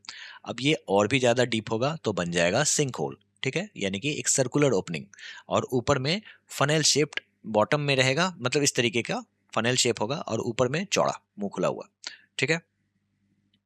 फिर सॉल्यूशन जो है, जो आपको एसिड रेन टाइप का जो सॉल्यूशन है, कार्बोनिक वाटर जो है, कार्बोनिक एसिडिफाइड वाटर जो है वो और भी नीचे जाएगा और इस तरीके से ये जो सिंक है वो कोलैप्स कर जाएगा, ठीक है। और कोलैप्स सिंक्स को डोलाइंस कहते हैं, इंपॉर्टेंट वर्ड है, याद रख लेना आप, ठीक है। इट्स सिंपल लाइक अगर आप कोई बिस्किट देखे होगे, ठीक है, बिस्किट पे ड्रॉप ड्रॉप पानी डालते जाओ, बीच से ये फट जाएगा, मतलब टूट जाएगा, है ना। तो यही आकृति आपको देखने को मिलेगी, section of the collapse sink. अब डेंजर यहाँ पे क्या है? तो डेंजर यहाँ पे ये है जो कभी कभी क्या होता है ना, जो इस पे वेजिटेशन उग जाता है और ये आपको प्लेन लगेगा और आप जब पैदल जा रहे होगे तो सीधा इसमें गिर जाओगे, ठीक है। तो ये एक तरीके से क्विक सैंड का काम करता है। तो आपने समझ लिया जो कास्ट टोपोग्राफी किस तरीके से काम करती है, पूरा का पूरा केमिकल एक्शन है। उवालास यानी कि वैली सिंक्स, अब यहाँ पे ये सारे के सारे कीवर्ड्स ही इंपॉर्टेंट हैं, ये आपको समझना होगा। अब यहाँ पे ये जो सिंक होल्स है ना, ये आपस में जुड़ के इस तरीके का वैली का शेप ले लेते हैं। यानी कि जितने भी सिंक होल्स हैं और डोलाइंस, डोलाइंस क्या होते हैं, तो कोलैप्स्ड सिंक होल्स, ठीक है, यानी कि वो ऑलरेडी इस तरीके के हो गए होंगे। ठीक है, तो ये और भी मिलते मिलते मिलते मिलते इस तरीके से वैली सिंक्स बनाते हैं, जिसको हम लोग उवालास कहते हैं। लैपीज एंड लाइमस्टोन पेवमेंट्स क्या होती है, अब यही जो सॉल्यूशन एक्शन है, वाटर ग्राउंड वाटर जो है, ठीक है, ये इस तरीके से रॉक्स में इस तरीके की दरारें क्रिएट कर देती हैं। ये दिखने में तो आपको लग रही हैं जो हाँ भाई नॉर्मल है, इस पे चल लेंगे, लेकिन इस पे चलना बड़ा ही मुश्किल होता है। ये बहुत ही ज़्यादा पॉइंटी होती हैं, चुभती हैं पैर में। ठीक है, और जब ये पॉइंटी चीज़ धीरे धीरे और इरोड होके समतल हो जाती हैं, तो हम लोग कहते हैं इसको लाइमस्टोन पेवमेंट्स। अब इसको ऐसा लगता है जो किसी ने चाकू से ऐसे ऐसे ऐसे ऐसे करके काट दिया हो। अब थोड़ा-सा अगर एक्स्ट्रा जानना हो तो एक और चीज़ जान लो, जो देखो ये कास्ट टोपोग्राफी है ना, मैं अभी इसकी बात कर रहा हूँ, ठीक है? यहाँ पे एक्सपोज़्ड लाइमस्टोन पेवमेंट जो है ना, ऊपर वाले पार्ट को कहते हैं क्लिंट, और ये जो नीचे वाला पार्ट जो होता है उसको कहते हैं ग्राइक। सीडीएस में सवाल पूछा था तो ये आपको पता होना चाहिए, ठीक है? सबसे इम्पोर्टेंट है स्टेलेसाइट, स्टैलेग्माइट और पिलर। ये अगर आपने समझ लिया तो समझो काम हो गया आपका, ठीक है? उससे पहले आप एक बार केव्स के बारे में समझ लो, ये क्या होता है। तो देखो ये लाइमस्टोन का ही केव है। तो जो चीज़ आपने छोटे स्तर पे देखी थी, बड़े स्तर पे अगर इरोजन होगा तो इस तरीके का वो पत्थरों में वाटर जो है वो केव बना देता है, ठीक है? जहाँ पे लाइमस्टोन का जो डिसोल्यूशन होता है, यहाँ पे ये पत्थरों का डिसोल्यूशन होगा पानी में, आपको पता होगा जो लाइमस्टोन वाटर सोल्यूबल होता है, और इस तरीके से ये केव बना देता है। और ये केव अगर दोनों तरफ से ओपन है, जैसे मान लो इधर से ओपन है और इधर से भी ओपन है, तो इसको हम लोग कहेंगे टनल। समझ में आ गया? तो अक्सर जहाँ पे सैंडस्टोन होते हैं या फिर शेल जो रॉक्स होते हैं, दोनों सेडिमेंट्री रॉक्स हैं, वो अगर ऑल्टरनेटिवली लगे होंगे लाइमस्टोन रॉक से, तो ये सारी की सारी टोपोग्राफी आपको देखने को मिल जाएंगी। अब बात कर लेते हैं सबसे इंपॉर्टेंट कास्ट टोपोग्राफी का, डिपोजिशनल लैंडफॉर्म। ठीक है, आपको समझना है जो स्टेलेसाइट्स क्या, स्टेलेक्टाइट्स और स्टेलेगमाइट्स क्या होते हैं। इस बार के सीजन में भी सवाल पूछा गया था, ठीक है? देखो, आ जाओ सीधे मैप पे समझो, मतलब ये इमेज से समझो। देखो यहाँ पे सॉल्यूशन का जो डिपोजिशन होता है ना, जब ये वाटर ग्राउंड वाटर नीचे आता है तो अपने साथ ये लाइमस्टोन भी लेके आता है, और ये लाइमस्टोन इस तरीके की आकृति बनाता है। जो ये ऊपर लटका हुआ है इसको कहते हैं स्टेलेक्टाइट्स, और ये जो नीचे गिर रहा है, ठीक है, यही चीज़ अगर नीचे गिर के जो नीचे से आकृति बना रही है, इसको हम लोग कहते हैं स्टेलेगमाइट्स। और ये दोनों अगर जुड़ जाते हैं तो इसको हम लोग कॉलम या फिर पिलर्स कहते हैं। बस इतना ही आपको समझना है। तो आपने देखा वाटर इधर ऐसे ऐसे गिर रही है, और गिरते गिरते गिरते ये जो इसका ये है लाइमस्टोन है, वो इस तरीके से लटक का वो शेप बना रहा है। अब ये गिर जो नीचे रही है, ये नीचे से भी ग्रो कर रहा है, इस तरीके से ये ग्रो करता हुआ जा रहा है, नीचे भी शेप बनाते जा रहा है। तो अगर ये जुड़ते जुड़ते इस तरीके से अगर ये शेप बना देगा तो इसको हम लोग कहेंगे पिलर। या फिर ऐसे अगर गिर रहा है, ऊपर वाला जो लटका हुआ पार्ट है, ये वाला पार्ट जो है, इसको हम लोग कहेंगे स्टेलेक्टाइट्स। इसको याद करने का तरीका ये है, जो आप सीलिंग वर्ड याद रख लेना, यहाँ पे सी है ना, सी फॉर सीलिंग, और स्टेलेगमाइट्स जी है ना यहाँ पे, तो जी से ग्राउंड। बस इतना आपको याद रख लेना है, काम आपका हो जाएगा। बस यही है डिपोजिशनल लैंडफॉर्म। तीन चीजें याद रखनी है। स्टेलेगमाइट्स क्या होता है, जो नीचे से ऊपर उठता है। स्टेलेक्टाइट्स जो है वो ऊपर से नीचे आता है, ठीक है? ये क्या है दोस्तों, तो ये है आंध्र प्रदेश का बोरा केव्स, बहुत इंपॉर्टेंट है, अक्सर पूछ देते हैं ये सवाल। अब ये जो है वो पूरा का पूरा लाइमस्टोन का बना हुआ है, जैसा कि आप यहाँ पे देख रहे हैं, और बहुत लोग आते हैं यहाँ पे देखने के लिए। और इसको देखो, ये क्या है, तो क्रेमपुरी, मेघालय में। अब इसको देखने के लिए तो बहुत दूर से इसलिए लोग आते हैं क्योंकि ये वर्ल्ड का सबसे गहरा, सबसे लंबा केव है, लाइमस्टोन से तैयार हुआ है मेघालय में। आप बता सकते हो ये मेघालय में क्यों है? इसलिए क्योंकि मेघालय में सबसे ज़्यादा बारिश होती है, और जहाँ पे जब सबसे ज़्यादा बारिश होगी, वहाँ पे ये जो सॉल्यूशन के कारण जो इरोजन हो रहा है, जो ग्राउंड वाटर के कारण इरोजन हो रहा है, वो भी ज़्यादा होगा। तो यहीं पे आपको पता होगा जो माइसनरम है, वहाँ पे सबसे ज़्यादा बारिश होती है। तो यहाँ पे ये केव्स आपको देखने को मिलेगा, क्रेमपुरी केव्स, अक्सर न्यूज़ में रहता है, इंपॉर्टेंट है आपको समझना। तो आपने एक चीज समझ लिया, कास्ट टोपोग्राफी में सिंक होल जो है वो इरोजनल है, सरफेस पे होता है, फनल शेप्ड। उवाला क्या होता है? तो इरोजनल है, सरफेस पे होता है, और जॉइंट सिंकहोल्स इस तरीके का यू शेप्ड बनता हुआ चला जाता है। यू फॉर उवाला, यू और वी शेप, ऐसे याद रख लेना।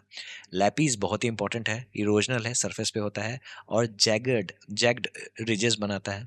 स्टेलेक्साइट्स और स्टेलेगमाइट्स दोनों मैंने आपको बता दिया, याद रखने का तरीका, C for ceiling, G for ground. Pillar, यही दोनों जो जुड़ जाते हैं वो पिलर में बदल जाते हैं।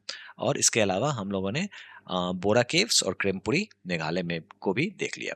चलिए एक सीजीएल के सवाल नहीं, स्टेनो का सवाल देख लेते हैं। पूछा जा रहा है जो कास्ट टोपोग्राफी जो है ये किससे एसोसिएटेड है? Ground water action in limestone और डोलोमाइट रीजन। बिल्कुल सही बात है, यही तो है। River meandering in the alluvial plains, गलत। Glacial deposits in the polar region, गलत। Wind erosion in the arid deserts, गलत। यानी कि पहला ऑप्शन ही सही है, ground water action in limestone और डोलोमाइट रीजन्स। चलिए एक और सवाल देख लेते हैं। Choose the correctly matched cave feature and it's formation. गुफा की संरचना और उसकी बनावट के बारे में सही मेल चुनिए। चुन लेते हैं। देखो यहाँ पे चित्र में ऊपर छत से लटकती स्टेलेसाइट्स और नीचे फर्श से बनी स्टेलेगमाइट्स दिखी है। ओके, चलिए देखते हैं। स्टेलेक्टाइट क्या होता है? Grows upward from cave floor. नहीं, सीलिंग है ना, सी फॉर सीलिंग, तो ये स्टेटमेंट हो गया आपका गलत। स्टेलेक्टाइट गुफा की फर्श से ऊपर की ओर बढ़ती है, बिल्कुल गलत बात है, ये तो नीचे की ओर लटकती है। ठीक है। दूसरा, stalagmite form by dripping water from the cave ceiling, बिल्कुल सही बात है। देखो ग्राउंड में जो इस तरीके का ये स्टेलेगमाइट तैयार होता है, वो ऊपर से पानी गिरता है तभी तो ये इस तरीके से ये डेवलप होता है। तो this will be the right answer. बाकी का भी ऑप्शन देख लेते हैं। Pillar Hanks from the cave roof. देखो पिलर जो है ना वो तो कंबाइंड है ना, ऊपर और नीचे दोनों से ये स्टेलेक्टाइट और स्टेलेगमाइट मिल जाता है। फिर stalactite form by upward mineral flow, नहीं डाउनवर्ड मिनरल फ्लो है ना, क्योंकि ये जो है वो नीचे मिनरल फ्लो हो रहा है तभी तो ये खंजर के रूप में स्टेलेक्टाइट डेवलप हो रहा है। तो option B will be the right answer. समझ में आया? चलिए अगला सवाल। Which of the following pairs is correctly matched with reference to the limestone cave formation. ये भी सीजीएल का ही सवाल है, एक ही टॉपिक से 10 बार सवाल पूछ रहे हैं, है ना। तो कहा जा रहा है जो ये स्टेलेक्टाइट है rises from the cave floor, rises from the cave floor. Okay, देखो सी फॉर सीलिंग, फर्श से उठने का सवाल ही नहीं उठता है, वो तो स्टेलेगमाइट उठता है ना। ठीक है, तो ये स्टेटमेंट हो गया आपका गलत। स्टेलेगमाइट के बारे में दिया गया है Hanks from the cave roof, नहीं ये हैंग नहीं होता है, ये जमीन से उठता है। तो ये उल्टा कर दिया इन्होंने, है ना, तो ये दोनों स्टेटमेंट हो गए गलत।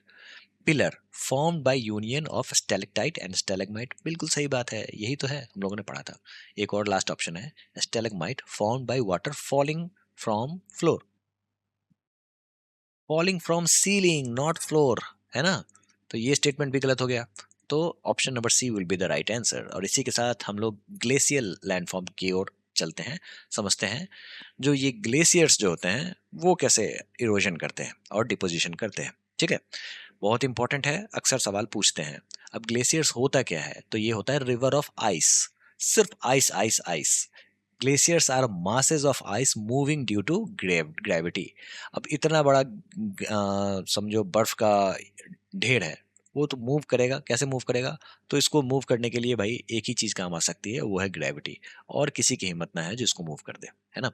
अब इसके दो प्रकार होते हैं, एक तो होता है कॉन्टिनेंटल जिसको हम लोग पेडमोंट ग्लेशियर्स कहते हैं, और दूसरा होता है माउंटेन यानी कि वैली ग्लेशियर। पेडमोंट बड़ा ही इंपॉर्टेंट वर्ड है, समझ लो क्या होता है पेडमोंट। पेड का मतलब होता है पैर, यानी कि फुट, समझ में आया। माउंट, माउंट का मतलब होता है पत्थर, पहाड़। तो यानी कि माउंटेन का फुट, यानी कि जो माउंटेन का जो फुट हिल होता है ना, ये जो फुट होता है, ठीक है, ये वाला जो पार्ट होता है माउंटेन का, इसको हम लोग कहते हैं पेडमोंट। समझ में आया? तो continental piedmont glaciers, vast ice sheet spread over plains और द माउंटेन फीट। समझ में आ गया?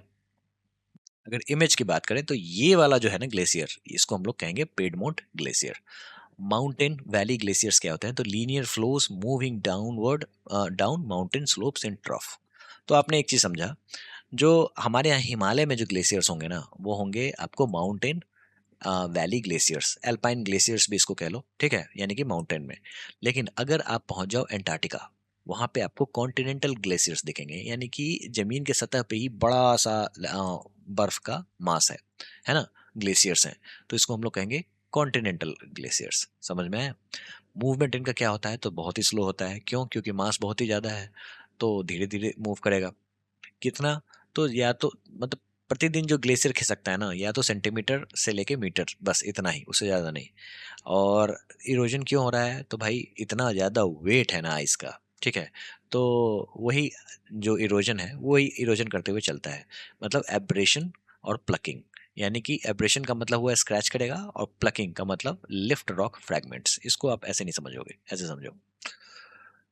ये माउंटेन है, 2 माउंटेन लगा देते हैं, ठीक है? अब इसके बीच में ये रहा आपका ग्लेशियर।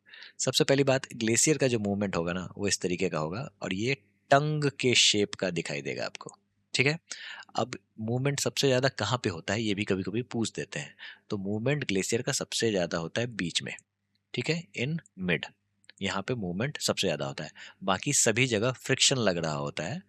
बीच में जो है ना, इसका मूवमेंट सबसे शार्प होता है, सबसे ज़्यादा मिड में ही मूवमेंट होता है, ठीक है? और ग्लेशियर का जो होता है, वो हमेशा इसका मूवमेंट टंग लाइक आपको देखने को मिलेगा। देखो, एक ग्लेशियर ही है जो अपने साथ बड़े-बड़े पत्थरों के बोल्डर्स लेके चलता है, ठीक है? इसकी इतनी औकात होती है, जो ये बड़े-बड़े पत्थरों को भी काट देता है और वहाँ से लेके चला आता है through the process of abrasion and plucking.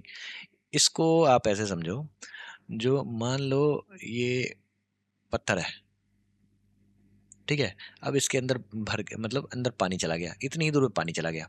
अब ये पानी गया जम जाने का के कारण इसकी डेंसिटी हो गई कम और ये आपको थोड़ा-सा एक्सपैंड कर गया, ठीक है? और जब ये एक्सपैंड कर गया तो ये पत्थरों में क्रैक लेके आएगा, इस तरीके का क्रैक लेके आएगा, समझ में आया? और इसके ऊपर में जम गई है बर्फ। अब ये बर्फ धीरे-धीरे नीचे आएगी तो इस पत्थर को साथ लेके चली आएगी, चलो भाई तुम भी मेरे साथ चलो, ठीक है? तो फिर ग्लेशियर्स जो हैं वो बड़े-बड़े पत्थरों को अपने साथ लेके आती है through the method of abrasion and plucking. तो प्लकिंग मतलब इसको लेके साथ में चलो, नीचे चलो। प्लकिंग जैसे फूल तोड़ते हैं ना, फ्लावर पिक करते प्लक करते हैं ना, उसी तरीके से। Lifting the rock fragments.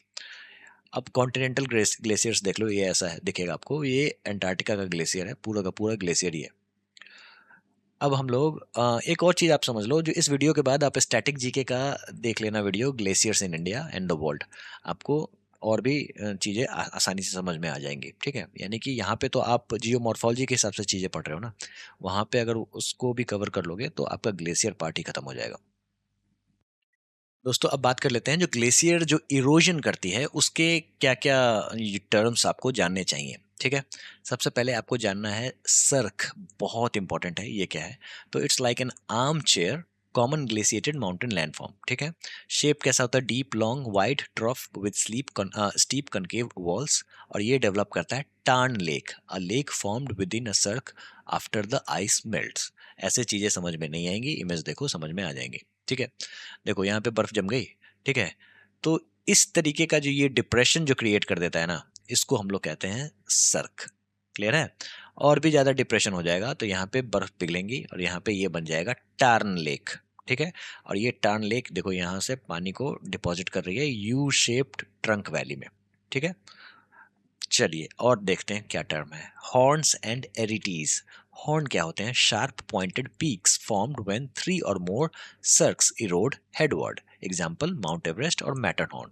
यानी कि देखो, इस पे बर्फ जम गई और इसने यहाँ पे ये पूरा का पूरा लैंड मास इरोड करना शुरू कर दिया। तो ऊपर का जो लैंड मास होगा ना, वो इस तरीके का दिखेगा, जिसको हम लोग कहते हैं हॉर्न। माउंट एवरेस्ट में भी आपको यही सारी चीजें दिख रही होंगी, है ना? इसके अलावा स्विट्जरलैंड में है मैटरहॉर्न, माउंट मैटरहॉर्न, उसमें भी आपको इस तरीके का शेप दिखेगा, ये जो बहुत ही नुकीला दिखेगा, जिसको हम लोग हॉर्न कहते हैं। एरिटीज क्या होती है? तो देखो, serrated saw tooth ridges formed between the two cirque walls.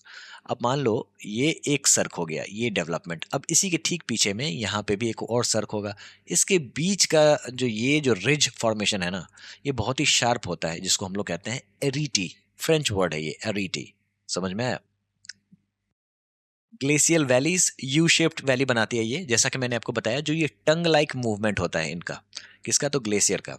तो trough like with a broad floor and steep sides. समझ में आया? ये बड़ा इंपॉर्टेंट है, हैंगिंग वैली। ये क्या होता है? तो देखो, tributary valleys at higher elevation that hang above the main valley. इसको आप इमेज से समझो। देखो, ये जो है ना, ये यहाँ पे जो देखो मेन वैली ये रही, ये यू शिफ्ट ट्रंक वैली। लेकिन इसको कंट्रीब्यूट करने के लिए अलग से एक यहाँ पे वैली तैयार हुई है, ठीक है, जो बाकी के ग्लेशियर्स को जोड़ते हुए वहाँ से पानी इकट्ठा करके ये नीचे बहती है। अब यहाँ पे वाटरफॉल का डेवलपमेंट होगा, ठीक है, क्यों? क्योंकि ये ऊपर से गिरेगी ना, तो ये हैंगिंग वैली से जो पानी गिर रहा है यू शेप्ड ट्रंक वैली में, यानी कि मेन वैली में, ये वाटरफॉल के शेप में गिरेगा। इसी को हम लोग कहते हैं यहाँ पे हंग वैली, ठीक है, हैंगिंग वैली। और ये बड़ा इंपॉर्टेंट वर्ड है फ्योर्ड्स। ये क्या होता है? तो देखो, very deep glacial troughs filled with sea water along high altitude shore lines, they are usually on the coast of continents with filled with water. इसको अगर आपको समझना है तो इस इमेज से आप समझ लो। देखो, ये जो है ना लैंडफॉर्म, इसको हम लोग कहते हैं फ्योर्ड्स। कहाँ पे आपको देखने को मिलेगा? तो जहाँ पे ग्लेशियर्स सी के पास होंगी ना, ठीक है, समंदर के पास, तो वहाँ पे ये चीज़ें देखने को मिलेंगी। कैसे देखने को मिलेंगी? देखो, मान लो बर्फ जो है ना वो नीचे उतर रही है, ग्रेविटी के कारण नीचे उतर रही है। तो इस तरीके से ये नीचे में इतना बड़ा गड्ढा कर देगी। क्यों? क्योंकि वो इरोजन करती है, सबसे ज़्यादा इरोजन करती है ग्लेशियर, है ना।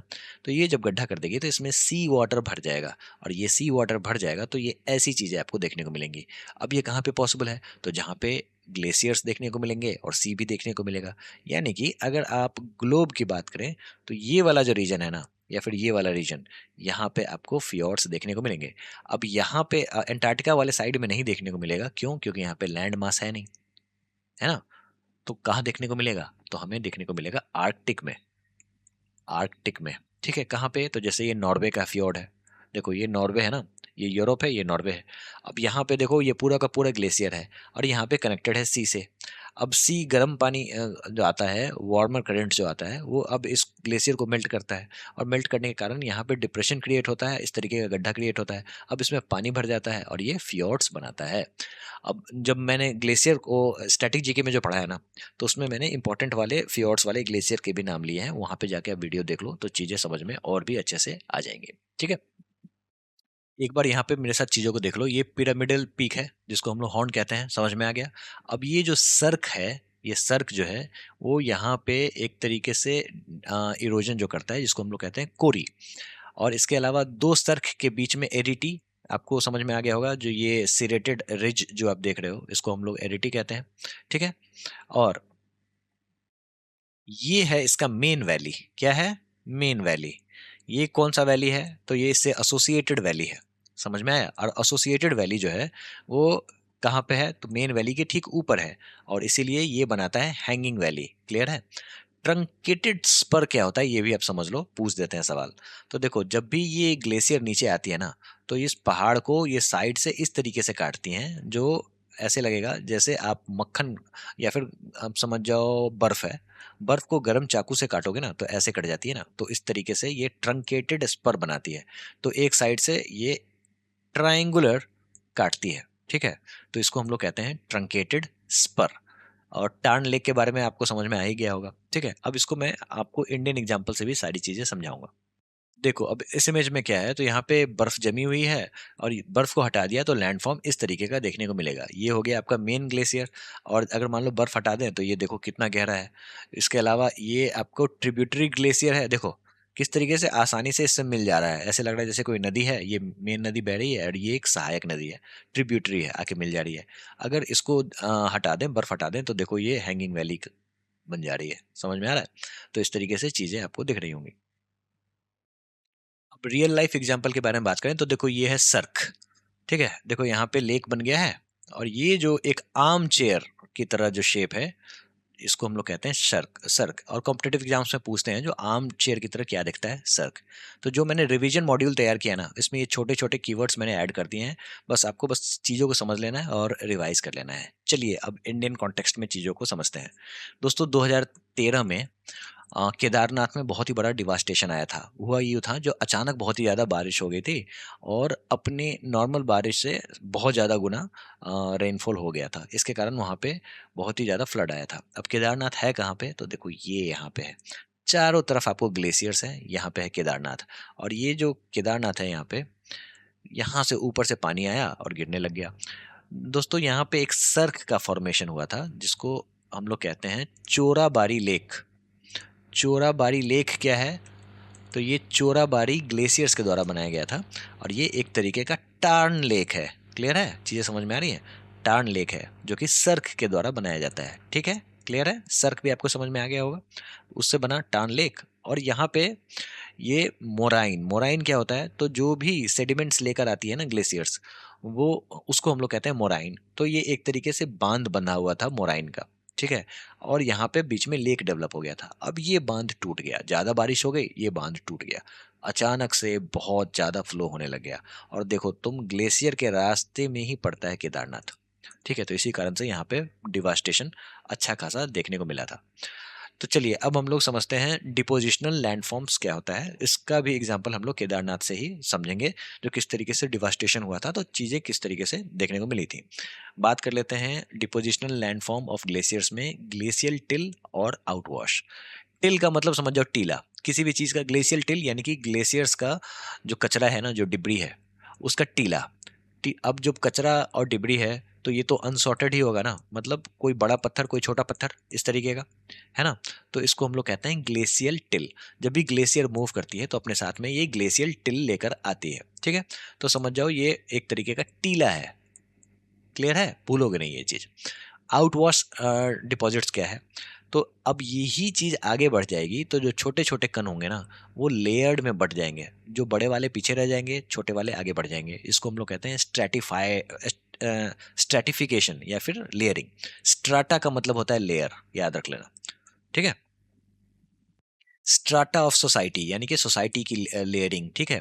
स्ट्रैटिफिकेशन यानी कि चीज़ों को लेयर में बांटना। सेडिमेंट्री रॉक में हम लोगों ने देखा था ना, जो किस तरीके से स्ट्रैटिफिकेशन होता है। तो आपने देख लिया जो ग्लेशियल टिल क्या होता है, तो एक तरीके का टीला है, इसमें अनसॉर्टेड पत्थर आपको देखने को मिलेंगे। आउटवॉश डिपॉजिट क्या है, तो ये रफली स्ट्रैटिफाइड होता है, लेयर्ड होता है, rounded debris washed down by the melt water stream. तो ये यहाँ पे ये छोटे छोटे कण हैं जो आपको दिखेंगे, ठीक है। तो ग्लेशियल टिल इस तरीके का दिखता है, पत्थर बड़े बड़े, अनलेयर्ड, अनसॉर्टेड, ठीक है। और आउटवॉश प्लेन क्या है, तो दूर तक आपको दिखेगा। इसमें क्या है, तो थोड़ा सा सॉर्टेड होता है ये, यानी कि sorted sediment, outwash plain, unsorted glacial till. इसी के साथ एक सवाल देख लेते हैं जो सिलेक्शन फेज में आया था। Which statement accurately describes outwash deposits, निम्नलिखित में से कौन सा कथन ग्लेशियल आउटवॉश निपेक्षों का सही वर्णन करता है। Angular unsorted debris left by stagnant ice, unsorted तो नहीं होता है, सॉर्टेड होता है, तो ये स्टेटमेंट चला गया, ठीक है। Sorted rounded sediments from the melt water stream, बिल्कुल सही बात है। ये ग्लेशियर है, ग्लेशियर पिघल रहा है, पिघल के क्या करेगा, यहाँ से डिब्री लेगा और इसको सॉर्ट आउट करता चलेगा, बड़ा वाला पीछे और छोटा वाला आगे। इस तरीके से ये आउट वॉश प्लेन का डेवलपमेंट करता है, ठीक है। तो that will be the right option. बाकी के ऑप्शंस भी पढ़ लेते हैं। Fine clay blown by wind, अभी तो बात ही नहीं हुई है।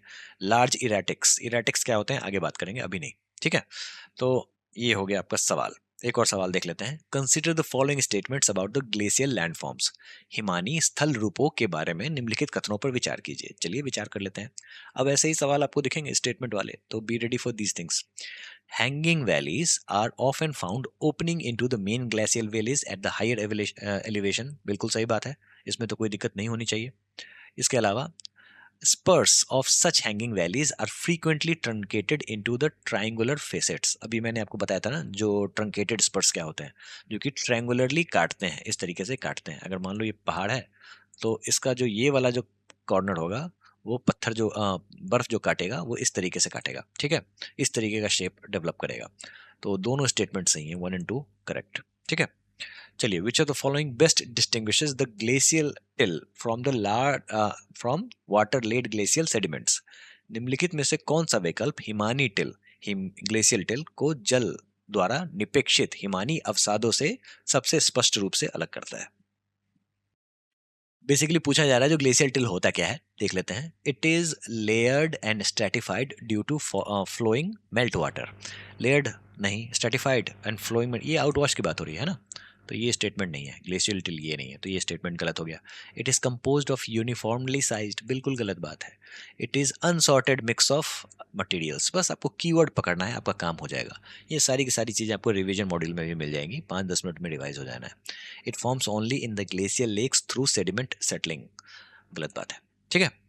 तो चलिए कहानी को आगे बढ़ाते हुए बढ़ते हैं, समझते हैं मोराइंस क्या होते हैं। बस सिंपल समझ लो, जो ग्लेशियर्स जो होते हैं ना, वो जो कचरा डिपॉजिट करते हैं, जो मटेरियल डिपॉजिट करते हैं, ठीक है, जो पत्थर वत्थर ले आते हैं, छोटे छोटे छोटे बड़े जो भी हो, ठीक है, उसको हम लोग मोराइंस कहते हैं।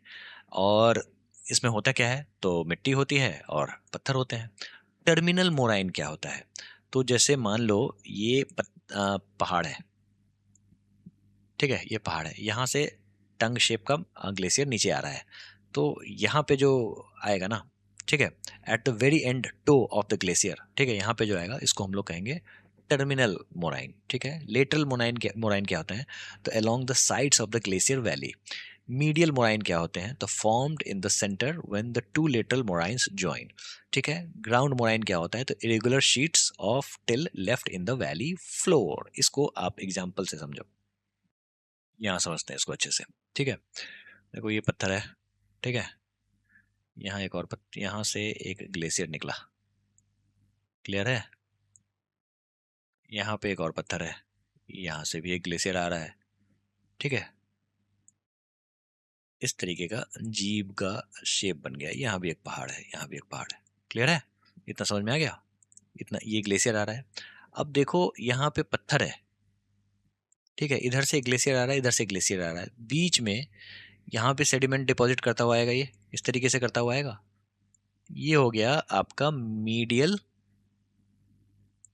मोराइन, ठीक है। अब यहाँ पे टंग के पास कौन सा ये पत्थर गिराएगा, तो यहाँ पे टर्मिनल। टर्मिनल का मतलब ये होता है खत्म जहाँ पे हो रहा है, तो टर्मिनल मोराइन, ठीक है। और यहाँ पे ये जो जीव का ये वाला जो पार्ट है, ये दोनों साइड में जो पत्थर गिराएगा, ये हो गया आपका लेटरल मोराइन। चलिए केदारनाथ चलते हैं। देखो भाई साहब, ये है आपका केदारनाथ। अब ये जो केदारनाथ है ये बना हुआ है किस पे, तो फिर देखो यहाँ पे ये टर्मिनल मोराइन जो था ना, जब यहाँ पे ग्लेशियर मूव हो रहा था, तो यहाँ पे जिसने डिपॉजिट किया था उसी के बेड पे ये बना हुआ है केदारनाथ।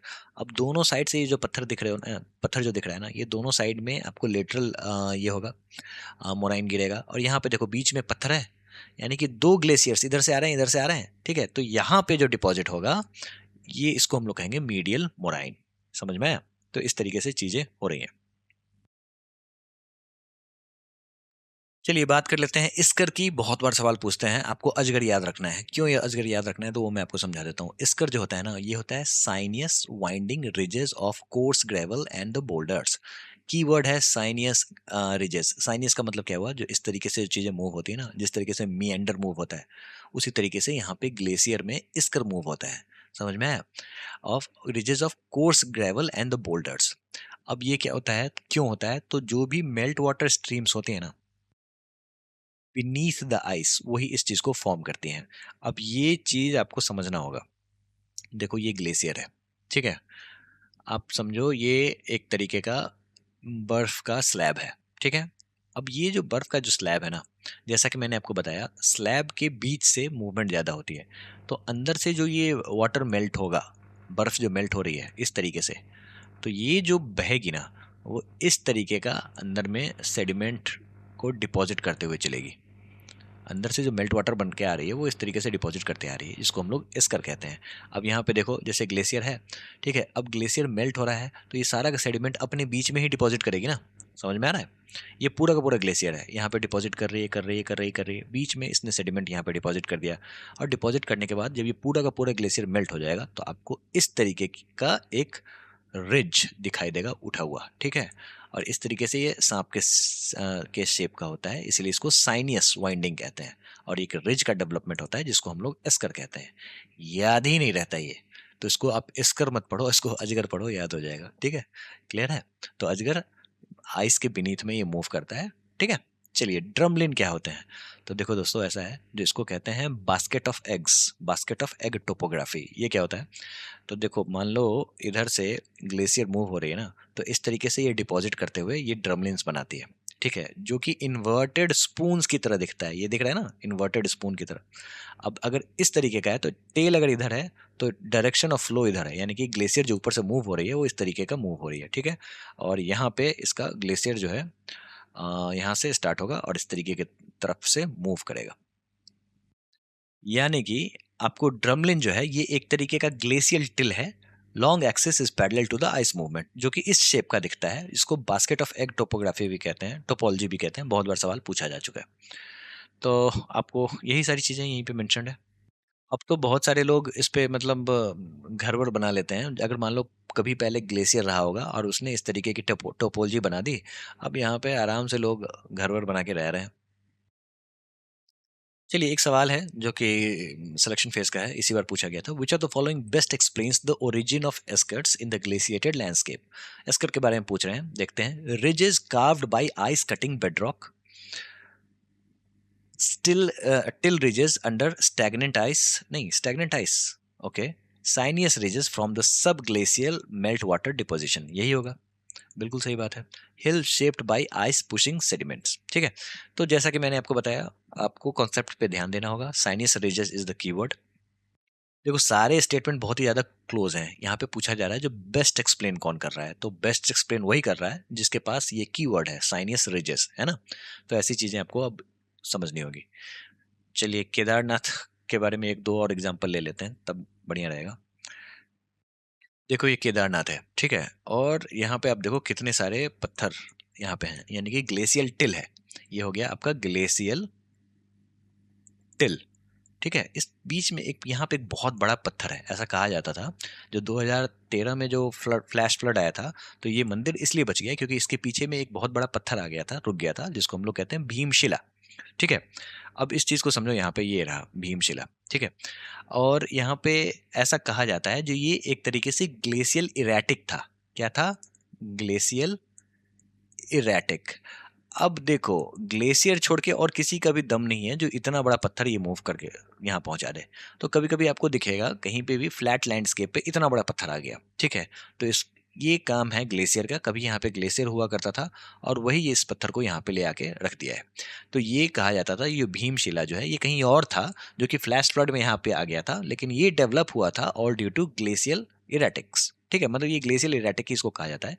ये ग्लेशियर के कारण ही नीचे आया होगा कहीं पे, और जब फ्लैश फ्लड आया तो ये यहाँ पे आके टिक गया और इसने समझो जो वाटर का जो गश था उसको तोड़ दिया और इसने टेम्पल को प्रोटेक्ट कर दिया, और आज भी इसकी लोग पूजा करते हैं, ठीक है। तो इसी चीज़ को यहाँ पे इमेज में आप देखो किस तरीके से पत्थर आ रहा है, ये आइस फ्लो पे आता है और ये आइस के साथ साथ ये मूव करता है। ये केदारनाथ के बारे में मैंने ऑलरेडी बता दिया, ये भगवान का मंदिर है और आसपास जो है यही सारी चीज़ मैंने यहाँ पे लगाया था ताकि आपको ये सारी चीज़ें समझ में आ जाए। देखो ये ग्लेशियर है, चोराबारी ग्लेशियर, ये है कंपेनियन ग्लेशियर। अब यहाँ पे जहाँ पे मिल रहा है, यहाँ पे आपको मीडियल मोराइन देखने को मिलेगा, ठीक है। और यहाँ पे लेटरल मोराइन दोनों साइड से, ठीक है। और बीच में आपको टर्मिनल मोराइन, ठीक है। यहाँ पे भगवान का मंदिर है केदारनाथ, यहाँ पे मंदिर है, ठीक है। पूरा का पूरा टर्मिनल मोराइन पे ये बना हुआ है, समझो ये ग्लेशियर का ही फ्लो है। तो ये सारी की सारी चीजें एनसीईआरटी के इस इमेज से आप रिवाइज कर सकते हो। एस्कर यानी कि अजगर, आउटवाश प्लान प्लेन समझ में आ गया होगा, जहाँ पे छोटे छोटे कण हैं। ग्लेशियल टिल में बड़े बड़े कण थे, है ना। ये टर्मिनल मोराइन समझ में आ गया। ड्रमलिन्स बास्केट ऑफ एग्स से समझ में आ गया होगा, इस शेप का इन्वर्टेड स्पून का होता है। एस्कर, एस्कर आउटवाश प्लेन, ड्रमलिन आउटवाश, बस यही है। एक बार क्विकली रिवाइज कर लेते हैं। Cirque armchair shaped basin, U shaped valley, erosional, broad floor, steep sides. Fjord कहाँ पे देखने को मिलेगा? नॉर्वे में चले जाओ, जहाँ पे ग्लेशियर समंदर से मिलती है, ठीक है।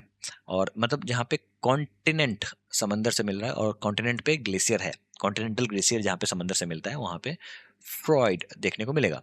मोराइन बता दिया, जो ये unsorted till, ridges of unsorted till depositional होता है। एस्कर डिपोजिशनल होता है। वाइंडिंग रिजेस ऑफ सब ग्लेशियल स्ट्रीम, साइनियस रिज कह लो, वाइंडिंग कह लो या फिर साइनियस कह लो, ठीक है। Drumlin Oval ridge inverted spoon के शेप का होता है, डिपोजिशनल फीचर है, ठीक है। तो ये सारी चीजें आपको समझ में आ जानी चाहिए। अब हम लोग वेव्स और करंट्स के बारे में बात कर लेते हैं, कोस्टल लैंडफॉर्म्स के बारे में बात कर लेते हैं। देखो वेव्स जो होते हैं ना, उसको कहा जाता है जो ये बहुत ही ज्यादा डायनेमिक होते हैं, बहुत ही ज्यादा डिस्ट्रक्टिव भी होते हैं, ठीक है। यही कारण है जो कोस्टल लैंडफॉर्म्स जो हैं वो बहुत ही ज्यादा अपना रूप बदलती रहती है। इसको दो भागों में बांटा गया है। तो देखो जब आप समंदर को देखोगे तो दो तरीके का समंदर आपको दिखेगा। हाई रॉकी कोस्ट्स, जो यहाँ पे आपको दिख रहा है, ये गोवा का बीच है, शायद बागा बीच है, पता नहीं, ठीक है। और ये है मरीना बीच, कहाँ का? तो चेन्नई का, ठीक है। तो इससे एक बात समझ में आती है, जो गोवा का जो बीच है ना, वो बेसिकली एक तरीके से सबमर्ज्ड बीच है। हाई रॉकी कोस्ट आपको देखने को मिलेगा। और जो चेन्नई का बीच है ये ईस्टर्न कोस्ट में है, इंडियन ईस्टर्न कोस्ट में है, ठीक है, जो कि इमर्ज्ड है, ठीक है। आप देख सकते हो ना यहाँ पे आपको कोई पहाड़ वगैरह नहीं दिख रहा है, स्मूथ है, जेंटल स्लोप देखने को मिलेगा। और यहाँ पे गोवा वाले बीच में high irregular indented Freud presents. Freud कहाँ पे? तो नॉर्वे में दिखेगा वैसा, ठीक है। यहाँ पे इरोजन ज़्यादा डोमिनेट करता है इस बीच पे, और आपको मरीना बीच में डिपोजिशन ज़्यादा डोमिनेट करता है, ठीक है। और जहाँ पे हाई रॉकी कोस्ट होंगे तो वहाँ पे क्लिफ भी दिखेगा। क्लिफ का मतलब क्या हुआ? जो ये ऐसी ऐसी चट्टानें आप देखते हैं ना, जहाँ से लोग पानी में छलांग लगाते हैं, जिसको हम लोग क्लिफ जंपिंग कहते हैं, है ना। यहाँ पे केव्स भी दिखेगा, स्टैक्स भी दिखेंगे, जिसके बारे में हम लोग आगे बात करेंगे। और यहाँ पे आपको लगून्स, स्पिट्स, डेल्टा, मार्शेस दिखेंगे। तो ओवरऑल कहानी ये है, जो ये है अपना गुजरात, ये है प्यारा इंडिया। थोड़ा नुकीला हो गया लेकिन ठीक है, ठीक है। तो ये वाला जो पार्ट है ना, इधर वाला पार्ट, वो थोड़ा सा उठा हुआ है, ठीक है, इस तरीके से उठा हुआ है। और ये वाला जो पार्ट है वो थोड़ा सा समतल है। तो यही कारण है जो यहाँ पे समंदर जो आपको दिखेंगे स्मूथ, और यहाँ पे लगून वगैरह का फॉर्मेशन होता है। जैसे यहाँ पे है उड़ीसा, उड़ीसा में आपको दिखेगा चिल्का लेक, बहुत बड़ा लगून है ना, सबसे बड़ा लगून है, ठीक है। और यहाँ पे गोवा वगैरह बीच पे चले जाओगे तो आपको दिखेंगे केव्स, क्लिफ्स। तो हमारे इंडिया में दोनों चीज़ें आपको देखने को मिलेंगी, ठीक है। तो वेस्टर्न कोस्ट और ईस्टर्न कोस्ट के डिफरेंस को आपने समझ लिया, हाई रॉकी कोस्ट और लो सेडिमेंट्री कोस्ट को भी आपने समझ लिया, ठीक है। अब हम लोग बात कर लेते हैं इसके फीचर्स के बारे में, क्या क्या चीज़ें आपको देखने को मिलेंगी। अब यहाँ पे इरोजन कैसे हो रहा है? तो ये जो वेव्स आ रही है ना, वो टक्कर मार रही हैं, हैमर की तरह काम करती हैं। जैसे मान लो कोई बड़ा सा हथौड़ा है और ये मार रही हैं रॉकी शोर पे, और तोड़ तोड़ के ये अपना लैंडफॉर्म बनाती हैं। सबसे पहले बात कर लेते हैं क्लिफ्स। ये होता है क्लिफ। आप बताओ ये क्लिफ कैसे बना होगा? तो समंदर के पानी से बना होगा। पानी की लहरें ऐसे पत्थर पे मार रही हैं और ये देखो नीचे से ये तोड़ दे रही हैं। अब ये तोड़ देने के कारण ये यहाँ वाला जो ये मास है पत्थर का, ये भारी हो जाता है, ये टूट के पानी में गिर जाएगा। समझ में आया? तो यहाँ से तैयार हो गया आपका क्लिफ। और ये जो पत्थर टूट के नीचे गिरा है, यहाँ के लैंड को ऊपर कर देगा, जिसको हम लोग कहते हैं वेव कट प्लेटफॉर्म। समझ में आया? कैसे तैयार हुआ है? तो फिर ये जो है वेव्स जो है वही इसको काट काट के इस तरीके से डिजाइन बना रही है। अब आ जाओ इस इमेज को देखो, ठीक है। ये वेव क्या कर रही है? यहाँ पे मान लो कोमल पत्थर था, चारों तरफ हार्ड रॉक है, यहाँ पे कोमल है। तो फिर इसके कारण क्या हो रहा है? जो वो इस तरीके से केव बना दे रही है, ठीक है। और ये केव जो है इधर से खुल गया और इधर से खुल गया, तो ये आर्च शेप हो गया, आर्च इसको कहते हैं, ठीक है। ये पत्थर मान लो दोनों साइड से ओपन है, यहाँ पे वो पानी है। तो वेव्स जो है ना, पहले इस पत्थर को मार मार के यहाँ से गिरा दी और ये इस तरीके का आर्च बना दी। अब ये आर्च जो है ना, मान लो टूट गया, यहाँ से टूट गया, ठीक है। तो ये बस एक टीले के रूप में दिखेगा आपको, जिसको हम लोग सी स्टैक कहते हैं, ठीक है। तो यही है आपको वेव्स की करतूत, ठीक है। ये सारी चीज़ों को मैंने यहाँ पे दे रखा है, एक बार पढ़ लेना। वैसे मैंने आपको रिवीजन वाले में भी सारी चीज़ें डाल दी हैं। देखो अब इसको इमेज से देखो, आपको चीज़ें समझ में आ जाएंगी। ये देखो ये क्या है? तो ये आर्च है, क्लियर है। ये क्या है? तो क्लिफ है। इधर देखो, इस इमेज को देखो, ये रहा क्लिफ, ठीक है। और ये जो इस क्लिफ को काट काट के पीछे ढकेल रही है, यानी कि एरिया ऑफ क्लिफ रिसेशन। और नीचे क्या बन रहा है? तो वेव कट प्लेटफॉर्म बन रहा है। इधर आ जाओ, देखो यहाँ पे कभी आर्च हुआ करता था, आर्च टूट गया और बीच में ये सी स्टैक बन गया, एक तरीके का स्तंभ बन गया, ठीक है। क्लियर है? अब यहाँ आ जाओ, ये देखो क्या है? तो ये केव्स हैं, इस तरीके से केव्स तैयार होती हैं। अब बात कर लेते हैं डिपोजिशनल लैंडफॉर्म। अभी तक तो आपने देखा जो नदी क्या काट के क्या बना रही है, अब कुछ डिपॉजिट भी कर रही है, क्योंकि अपने घर तो लेके नहीं जाएगी, नदी नहीं है समंदर, ठीक है।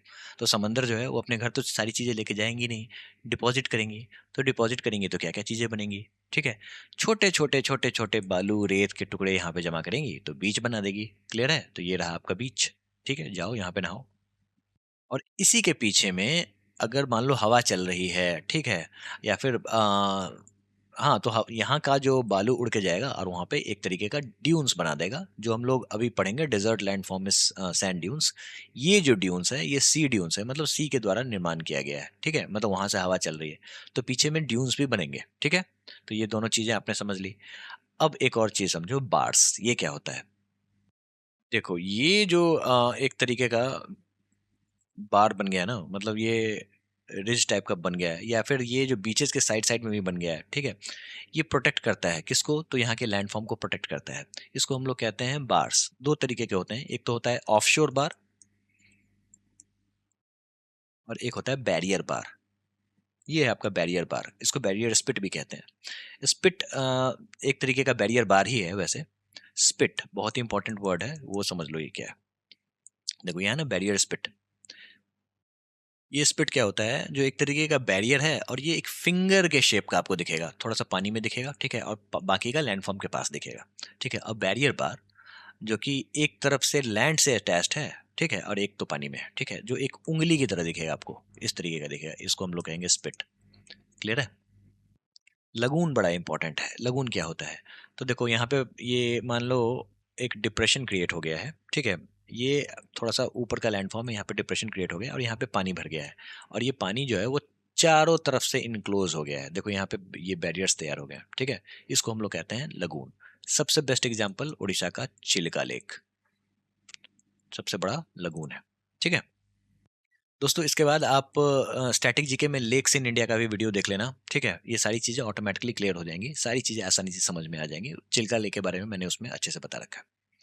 तो आपने समझा लगून क्या होता है, जो ये बैरियर कंप्लीटली क्लोज कर देता है ना किसी पानी के इसको, डिपॉजिट को, ठीक है, तो इसको हम लोग कहते हैं लगून। यही सारी बातें यहाँ पे लिखी गई हैं। दोस्तों जो स्पिट के बारे में मैंने बताया था ना, देखो ये है होप आइलैंड, इसको गोदावरी पॉइंट भी कहते हैं।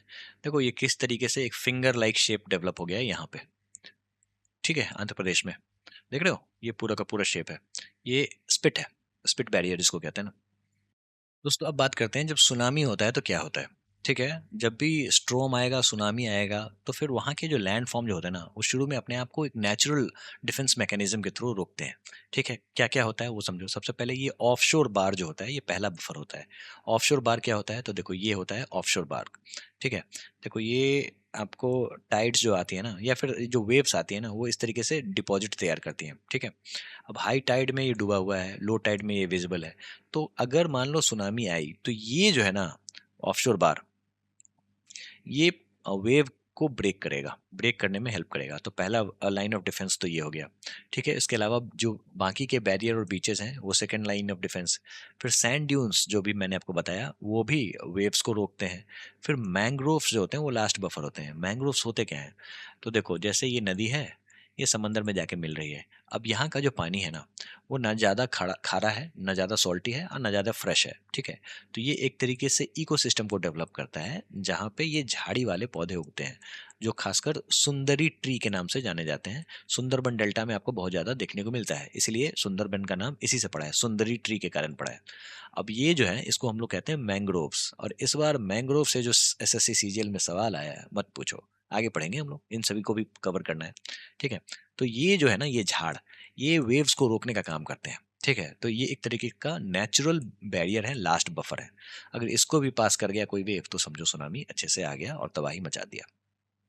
सेडिमेंट बजट ये क्या होता है, तो अगर कोई ह्यूमन जो है ना, वो अगर सैंड के सप्लाई को डिस्टर्ब करता है, मैंग्रोव को काटता है, ठीक है, तो वो कोस्ट जो है वो वल्नरेबल हो जाता है डिस्ट्रक्शन के लिए। ठीक है, तो यही कॉन्सेप्ट है सेडिमेंट बजट का। अब एनसीईआरटी में है चीजें, तो हमें पढ़ानी तो पड़ेगी। चलिए अब हम लोग बात कर लेते हैं विंड्स के बारे में, बहुत इंपॉर्टेंट है, इसके बाद काम खत्म है अपना। देखो, विंड अगर सबसे ज़्यादा इरोजन और डिपोजिशन करता है, तो वो है डेजर्ट में। क्लियर है?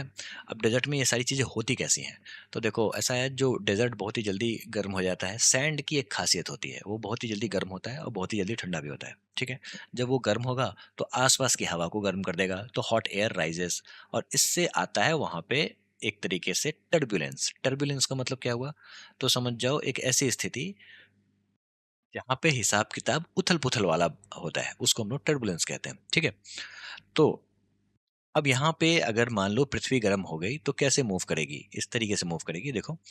ठीक है, देखो यहाँ पे ये गोल गोल गोल गोल लो प्रेशर डेवलप हुआ, ये ऊपर हवा जा रही है, ठीक है, और ये इस तरीके से वेव्स बनाते हुए ऊपर जाती है, जिसको हम लोग भंवर कहते हैं, इंग्लिश में कहें तो एडीज। ठीक है, world winds, up draft and down draft. Up draft मतलब हवा ऊपर गई, ऊपर ठंडी होकर नीचे आ गई, ठीक है, और नीचे आती है जब ये हवा, तो पूरे इलाके में फैल जाती है, और इस तरीके से स्ट्रॉन्ग विंड आता है, धूल के तूफान आते हैं। ठीक है, तो अब जो विंड का एक्शन है, तीन तरीके का होता है, डिफ्लेशन, एब्रेशन और इम्पैक्ट। ठीक है, डिफ्लेशन, जैसे बलून को इन्फ्लेट और डिफ्लेट करते हैं ना, तो डिफ्लेशन का मतलब क्या हुआ? जो कोई भी डस्ट पार्टिकल है उसको उठा लेगी ये, ठीक है? कौन? तो हवा। तो lifting and removal of dust और फाइन पार्टिकल्स। एब्रेशन, ये क्या होता है? तो सैंड और सिल्ट पॉलिश इरोड सर्फेसेस। देखो जैसे ये मान लो एक पत्थर है, अब इस पत्थर पे छोटे छोटे कण हवा से इतने ज्यादा हवा टकराएंगे ना, जो ये इरोड होता चला जाएगा धीरे धीरे, इतना छोटा और फिर बाद में समतल। क्योंकि प्रकृति चाहती है समतल होना लेकिन हो नहीं पाती है, ठीक है? तो इस तरीके से एब्रेशन काम करता है। एट्रिशन क्या होता है? छोटे छोटे टुकड़े, या तो बड़े वाले टुकड़े छोटे में टूटेंगे या फिर छोटे वाले टुकड़े मिलके बड़े वाले में बनेंगे, यानी कि sand grains collide and become rounded, ठीक है? तो इस तरीके का अगर कोई पत्थर है, सैंड ग्रेन्स है, वो उसका एट्रिशन होगा और वो इस तरीके का गोल हो जाएगा, सॉफ्ट हो जाएगा और भी छोटे टुकड़े में ये बदल जाएगा। इसको कहते हैं हम लोग एट्रिशन। इसके अलावा इम्पैक्ट, ये क्या होता था? Shear force of wind blown sand. दोस्तों एक जगह मैंने देखा था सैंड ब्लास्टिंग। सैंड ब्लास्टिंग होता क्या है? तो देखो मैंने देखा था, जो ये एक तरीके का लोहे का पाइप था और इसमें लगा हुआ था जंग, यानी कि रस्ट। अब रस्ट को हटाने के लिए ये लोग क्या कर रहे हैं, जो एक गन लेके आए हैं और इस गन को सैंड के बाल्टी में डुबो दिए थे, और ये सैंड इतनी तेजी से, इतने फोर्स से इस पे इम्पैक्ट कर रही थी, जो ये पूरा का पूरा रस्ट जो है वो ऑटोमेटिकली नीचे गिरने लग गया। इसको हम लोग कहते हैं सैंड ब्लास्टिंग, ठीक है? तो ये चीज आपने समझ ली। तो इम्पैक्ट का भी काम यही है जो विंड करती है। अब एक बात और आपको समझना होगा, लोगों को ऐसा लगता है जो डेजर्ट में कभी बारिश आती ही नहीं, जब बारिश आती है ना, तो ऐसे आती है जो मत पूछो। पहली बात, जब बारिश आएगी तो जो डेजर्ट की जो मिट्टी होती है, जो सैंडी सॉयल होती है, वो वाटर को नीचे परकुलेट नहीं कर पाती है, ठीक है? और वाटर जो है ऊपर ऊपर बहता है, जिसको हम लोगों ने पढ़ा था, जो किस तरीके से शीट फ्लड लेकर आती है और शीट इरोजन क्रिएट करती है, ठीक है? कहाँ पे? तो आउटवॉश प्लेन में, सॉरी ओवरलैंड फ्लो में। तो आपने ये देखा, जो वाटर नीचे परकुलेट नहीं हो रही है और पूरी के पूरे लैंड पे बह रही है और शीट इरोजन क्रिएट कर रही है, ठीक है? तो ये तो हो गया वाटर का इम्पैक्ट। वैसे बात कर रहे थे हम लोग एयर के इम्पैक्ट की, ठीक है? अब बात कर लेते हैं जो ये इरोजन कैसे क्रिएट करती है विंड, ठीक है? तो पेडिमेंट, पेडिमेंट के बारे में आपको मैंने ऑलरेडी बता दिया था। पेडी, पेडी का मतलब ये हो गया पैर, ठीक है? मेंट यानी कि माउंटेन। पेडिमेंट, पेडिमोंट, ये क्या है? तो gentle sloping Rocky floor at the foot of a mountain, keyword ये रहा आपका, ठीक है? तो इसकी बात बात हो रही है। कैसे तैयार होता है? तो देखो पहले कभी ये माउंटेन जो है यहाँ पे, ये पूरी तरीके से कवर्ड था, लेकिन इरोजन होता चला गया और ये एरिया इस तरीके से फ्लैट होता हो गया, ठीक है? ये स्लोप आ गया और ये माउंटेन जो है वो पीछे की ओर रिट्रीट कर रहा है, ठीक है? इंजेलबर्ग क्या होता है? तो देखो ऐसा है, जो सारी चीजें रिट्रीट हो गई और ये बेचारा इतना सख्त लौंडा था जो ये टिक गया, ठीक है? इसी को हम लोग कहते हैं इंजेलबर्ग, ठीक है? अभी मैंने आपको मोनाडोनॉक्स के बारे में भी बताया था, ठीक है? अ लोनली, सख्त लौंडा है तो लोनली रहेगा। A lonely resistant rock hill left standing after the rest of the mountain has eroded away. पेडिप्लेन, ये क्या होता है? तो देखो ये है सारा का सारा पेडिप्लेन। तो जैसा कि हम लोगों ने देखा था पेडमोंट, ठीक है? अब यहाँ पे ये पेडिप्लेन हो गया है, यानी कि वो माउंटेन टाटा बाय बाय। अब बचा क्या? तो सिर्फ बचा large flat featureless plain. Clear है? ये क्या है? तो पलायास। पूछते हैं सवाल, बड़ा इंपॉर्टेंट है, ठीक है? देखो पलायास जो कि पानी पिलाता है। Shallow temporary lakes in centre of the desert basin. दोस्तों अभी मैंने आपको बताया था ना, जो किस तरीके से शीट फ्लड आता है। तो ये शीट फ्लड जो है वो यहाँ पे डिप्रेशन में पानी को जमा कर देता है, इसको हम लोग कहते हैं पलायास। अब ये पलायास मान लो यहाँ पे पूरा का पूरा सॉल्टी ये एरिया है, ठीक है? अब यहाँ पे पलायास में ये सारा का सारा सॉल्ट जो है वो जमा हो गया और ये सूख गया तो ये अल्कली फ्लैट्स बना देगा। यानी कि when the water evaporates, it leaves behind the plain covered in salt, flat plain covered in salt. और रण ऑफ कच्छ इसका सबसे अच्छा उदाहरण है। कभी कभी ऐसा कहा जाता है यहाँ पे पहले समंदर हुआ करता था, समंदर सूख गया या फिर समंदर जो है वो रिसीड कर गया, ठीक है? और यहाँ पे सिर्फ और सिर्फ सॉल्टी प्लेन आपको देखने को मिलेगा। और ये है मोदी जी, गुजरात में। डिफ्लेशन हॉलोज एंड केव्स, देखो यहाँ से हवा आई और यहाँ से सारा माल लेके चल दी और जाके कहीं और डिपॉजिट कर दी, ठीक है? तो यानी कि shallow depressions created when wind scoops out loose soil. ये क्या है? तो blow outs, small pit forms by the sand hitting rock faces. यानी कि देखो यहाँ पे पूरा का पूरा इरोजन हो गया। ये क्या है? तो रॉक है, और धीरे धीरे ये भी और गड्ढा होता चला जाएगा और एक केव की शक्ल ले लेगा, ठीक है? Mushroom and the table rocks बहुत बार पूछते हैं सवाल, समझ लो ये क्या चीज़ है। देखो भाई, फोटो देख के ही आपको अंदाजा लग गया होगा। ऊपर में है हार्ड रॉक, नीचे में है सॉफ्ट रॉक। हवा बही और नीचे से इस तरीके से इसने इरोजन कर दिया और ये बना दिया मशरूम, और जिसको हम लोग टेबल रॉक भी कहते हैं। क्लियर है? कहीं कहीं आपको पेडेस्टियल भी दिख जाएगा, पेडेस्टियल, ये सेम चीज़ है। अब ये हुआ क्यों? क्योंकि हवा जो है वो नीचे में बहुत ही ज़्यादा फ़ोर्स से बह रही होती है, ठीक है? इसी कारण से ये नीचे का रॉक चला गया, ऊपर बस टिक गया और मशरूम रॉक का निर्माण हो गया। तो ये बात आपको समझना होगा, जो rock with a thin neck and the broad top, this happens because the wind abrasion is strongest near the ground. इनसे मिलिए, इनका नाम है मेसा, कभी-कभी इसको बटल भी कहते हैं। मतलब मेसा का छोटा रूप जो है वो बटल है। Remnants of the resistant rock with a flat broad top, ठीक है? अब इसी का सबसे बड़ा रूप हम लोगों ने देखा आइंजेलबर्ग, है ना?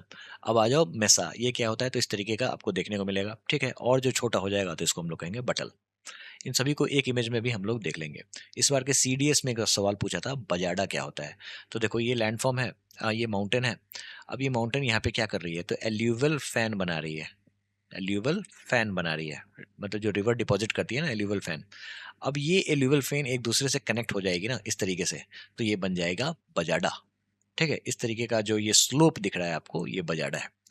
प्लायाज लेक ऑलरेडी हम लोगों ने समझ लिया, एल्यूवल फैन समझ लिया, माउंटेन रेंज समझ लिया, पेडिमेंट समझ लिया, फुटहिल्स के बारे में बात हो रही है, ठीक है? तो ये सारी चीजें यहाँ पे मैंने दे दी हैं, एक बार आपको पढ़ना है एग्जामिनेशन से पहले, काम आपका हो जाना है। ये सारी चीजें आपको एक सेम इमेज में देखने को मिल जाएंगी। ओएसिस आपको तो पता होगा, मृग तृष्णा, ये क्या होता है? तो अक्सर लोग रेगिस्तान में भटक जाते हैं, समझते हैं पानी है, लेकिन पानी होता नहीं है। वो सूरज की चमक होती है, या फिर कहीं कहीं पानी अगर होता है, ठीक है, तो उसको भी हम लोग कह सकते हैं यहाँ पे। इसके अलावा सॉल्ट पैन के बारे में हम लोगों ने ऑलरेडी समझ लिया। अगर यहाँ पे पानी है तो हम लोग इसको पलायास कहेंगे, ठीक है? पानी सूख गया, सॉल्ट पैन का तैयार तैयार हो गया। ब्लो आउट यानी कि डिप्रेशन क्रिएट हो गया, डेजर्ट पेवमेंट हो गया, सैंड ड्यून्स आगे पढ़ेंगे, बहुत इंपॉर्टेंट है, बहुत बार सवाल आता है। मेसा बड़ा रॉक है, देखो चारों तरफ से हट गया, हार्ड रॉक बच गया, ठीक है? इसी का छोटा वर्जन है बट, ठीक है? इसके अलावा एल्यूवल फैन, यही एल्यूवल फैन एक दूसरे से कनेक्ट हो जाएगा और बन जाएगा क्या? तो बजाडा। यार डैंक्स क्या होता है और वाडी क्या होता है? तो देखो वाडी इस तरीके का डिप्रेशन होता है, इसको हम लोग वाडी कहते हैं, ठीक है? ये आप समझ लो। यार डैंक्स जो है वो इस तरीके का इरोजन होता है जो इस तरीके के रिजेस बनाता है, ठीक है? जो आप इमेज में देख रहे हो ना, इसको हम लोग कहते हैं यार डैंक्स। और ये रहा कैनियन, कैनियन के बारे में ऑलरेडी हम लोगों ने पढ़ रखा है, ठीक है? इंजलबर्ग के बारे में बता दिया मैंने, प्लेट्यू को हम लोग देखेंगे आगे जब हम लोग माउंटेन के बारे में बात करेंगे। चलिए सीजीएल 2025 का एक सवाल है, which of the following is are characteristic feature of the wind eroded landforms in the desert region? आपको ये बताना है, जो wind eroded landforms desert regions में, इसमें कौन कौन सा फीचर है? Formation of mushroom shaped rocks with slender base and the broad upper cap, पतली नींव और चौड़े ऊपरी भाग वाले मशरूम आकार की चट्टानों का निर्माण। बिल्कुल सही बात है, अभी हम लोगों ने देखा था जो इस तरीके का दिखा हमें। Development of flat topped residual hills resembling the table surfaces, जिसको हम लोग मेसा कहते हैं। समझ में आ गया? Emergence of rock remnants standing as isolated pedestal, जैसा कि मैंने आपको बताया, मशरूम रॉक शेप्ड रॉक्स को पेडेस्टियल भी कभी कभी कहते हैं, मेसा को भी कभी कभी पेडेस्टियल कहते हैं, है ना? तो अभी हम लोगों ने देखा जो बटल जो है, ठीक है, उसको भी हम लोग कहते हैं, जो ये आइसोलेटेड पेडेस्टियल होता है। तो ये सारे के सारे तीनों जो हैं वो डेजर्ट में लैंडफॉर्म तैयार करते हैं, विंड इरोडेड लैंडफॉर्म्स तैयार करते हैं। डिपोजिशनल लैंडफॉर्म के बारे में बात कर लेते हैं। तो देखो विंड जो है ना, वो एक तरीके का सॉर्टिंग एजेंट है, एक जगह से चीज़ें उठाएंगी दूसरी जगह आपको जाके रख देंगे, ठीक है? हैवी वाले पहले रखेंगी, फिर बाद में छोटे वाली, फिर बाद में छोटे वाली और बाद में छोटे वाली। इस तरीके से सबसे छोटी वाली, बहुत महीन वाली जो होती है ना, उसको हम लोग कहते हैं LOESS, लोएस। ये कहाँ पे है? तो चाइना में आपको लोएस का पूरा डिजर्ट है। ये क्या होता है? तो ये बहुत ही महीन सैंड होता है, बहुत ही छोटा सैंड होता है, ठीक है? सैंड ड्यून्स क्या होता है? तो देखो यहाँ से, sand dunes are the hills of sand that grows around obstacles like bush और अ रॉक। इस शेप से सैंड ड्यून्स तैयार होता है। बस ये देख लो, आगे तो बात करना ही बढ़ना है। देखो इसको आप समझो, हवा चली, हवा चली तो यहाँ से आपको कण उड़ा के लेके आई, मतलब जो ग्रेवल्स हैं, छोटे-छोटे जो सैंड हैं उसको उड़ा के ले आई। ठीक है? अब यहाँ पे आने के बाद अब ये है लीवॉर्ड साइड, ये है विंडवर्ड साइड, मतलब हवा इधर से चल रही है और यहाँ पे एक तरीके का गड्ढा है, यहाँ पे तो हवा होगी नहीं। तो धीरे-धीरे, धीरे-धीरे यहाँ पे सैंड जो है वो सेटल होने लग जाएगा। अब यहाँ पे सेटल हो गया तो फिर यहाँ से ये पिक कर लेगा। इस तरीके से ये वेवी पैटर्न बनाएगा। क्लियर है? This process repeats and the sand dunes move inland. इस तरीके से सैंड ड्यून जो है वो मूव करती है। अब ये चीज़ आपको याद रखनी है, इंपॉर्टेंट पॉइंट्स मैंने हाइलाइट कर दिए हैं। अब आपको इन सभी चीज़ों को इस शेप से समझना है जो मैं चीज़ें समझाऊँगा। सबसे पहले बात कर लेते हैं बर्चन। बर्चन क्या होता है? तो crescent shaped winged point away from the wind, constant wind, limited sand. याद रखना पड़ेगा। इस बार के सीडीएस, सीएपीएफ सब में सवाल पूछा है इससे। ठीक है? क्या है ये? तो देखो, इस तरीके का आपको क्रिसेंट शेप्ड सैंड ड्यून्स दिखाई देगा जिसको हम लोग कहते हैं बर्चन। इम्पॉर्टेंट ये है समझना आपके लिए, जो हवा किधर से बह रही है। बर्चन्स के केस में हवा इधर से बहेगी और ये जो बर्चन का विंग है, ये आपको wings pointing away from the wind, ये अवे की ओर पॉइंट कर रहा है। ठीक है? Constant wind, limited sand. Parabolic क्या होता है? इसी को पलट दो। इधर से अगर हवा बह रही है, U shaped wing point into the wind, ये इस तरीके का होता है, थोड़ा सा और नैरो होता है, इस तरीके का होगा। हवा इधर से बह रही है। तो इंपॉर्टेंट ये है, इन दोनों पे सवाल बनते हैं। ये कैसे हो जाता है? तो ये पैराबोलिक तब तैयार होता है जब यहाँ पे कोई वेजिटेशन होगा ना, उसके अराउंड ये पैराबोलिक आपको ड्यून्स बन के तैयार होंगे। ठीक है? मतलब ये पैराबोलिक तैयार हो गया।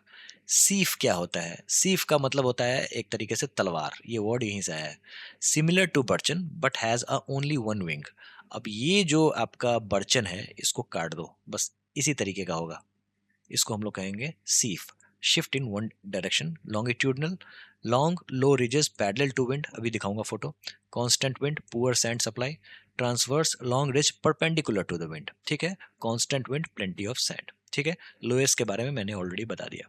फोटो देख लो, एनसीईआरटी से लिया है मैंने। ठीक है? एक एक करके यहाँ पे चीजों को समझ लो। ये है बर्चन, यानी कि हवा इधर से बह रही है। ठीक है? नहीं, हवा इधर से नहीं बह रही है, इधर से बह रही है। हवा हवा को समझना बहुत ज़्यादा ज़रूरी है। सीफ में देखो, हवा ऊपर से बह रही है। ठीक है? देखो, इस तरीके से ये इस शेप का तैयार होता है, यानी कि बर्चन का एक विंग है, हवा इधर से ही बह रही है। हवा इधर से बह रही है, लेकिन ये बर्चन का डायरेक्शन पलट गया तो पैराबोलिक हो गया। ठीक है? ट्रांसवर्स में देखो, हवा कैसे बह रही है, हवा ऐसे बह रही है और जो रेत है ये इस तरीके से आपको लैंडफॉर्म बना रहा है। लॉन्गिट्यूडनल में क्या सीन है? तो इस तरीके से बना रहा है। ठीक है? अब इसको अच्छे से इमेज में देख लो, हवा इधर से बह रही है।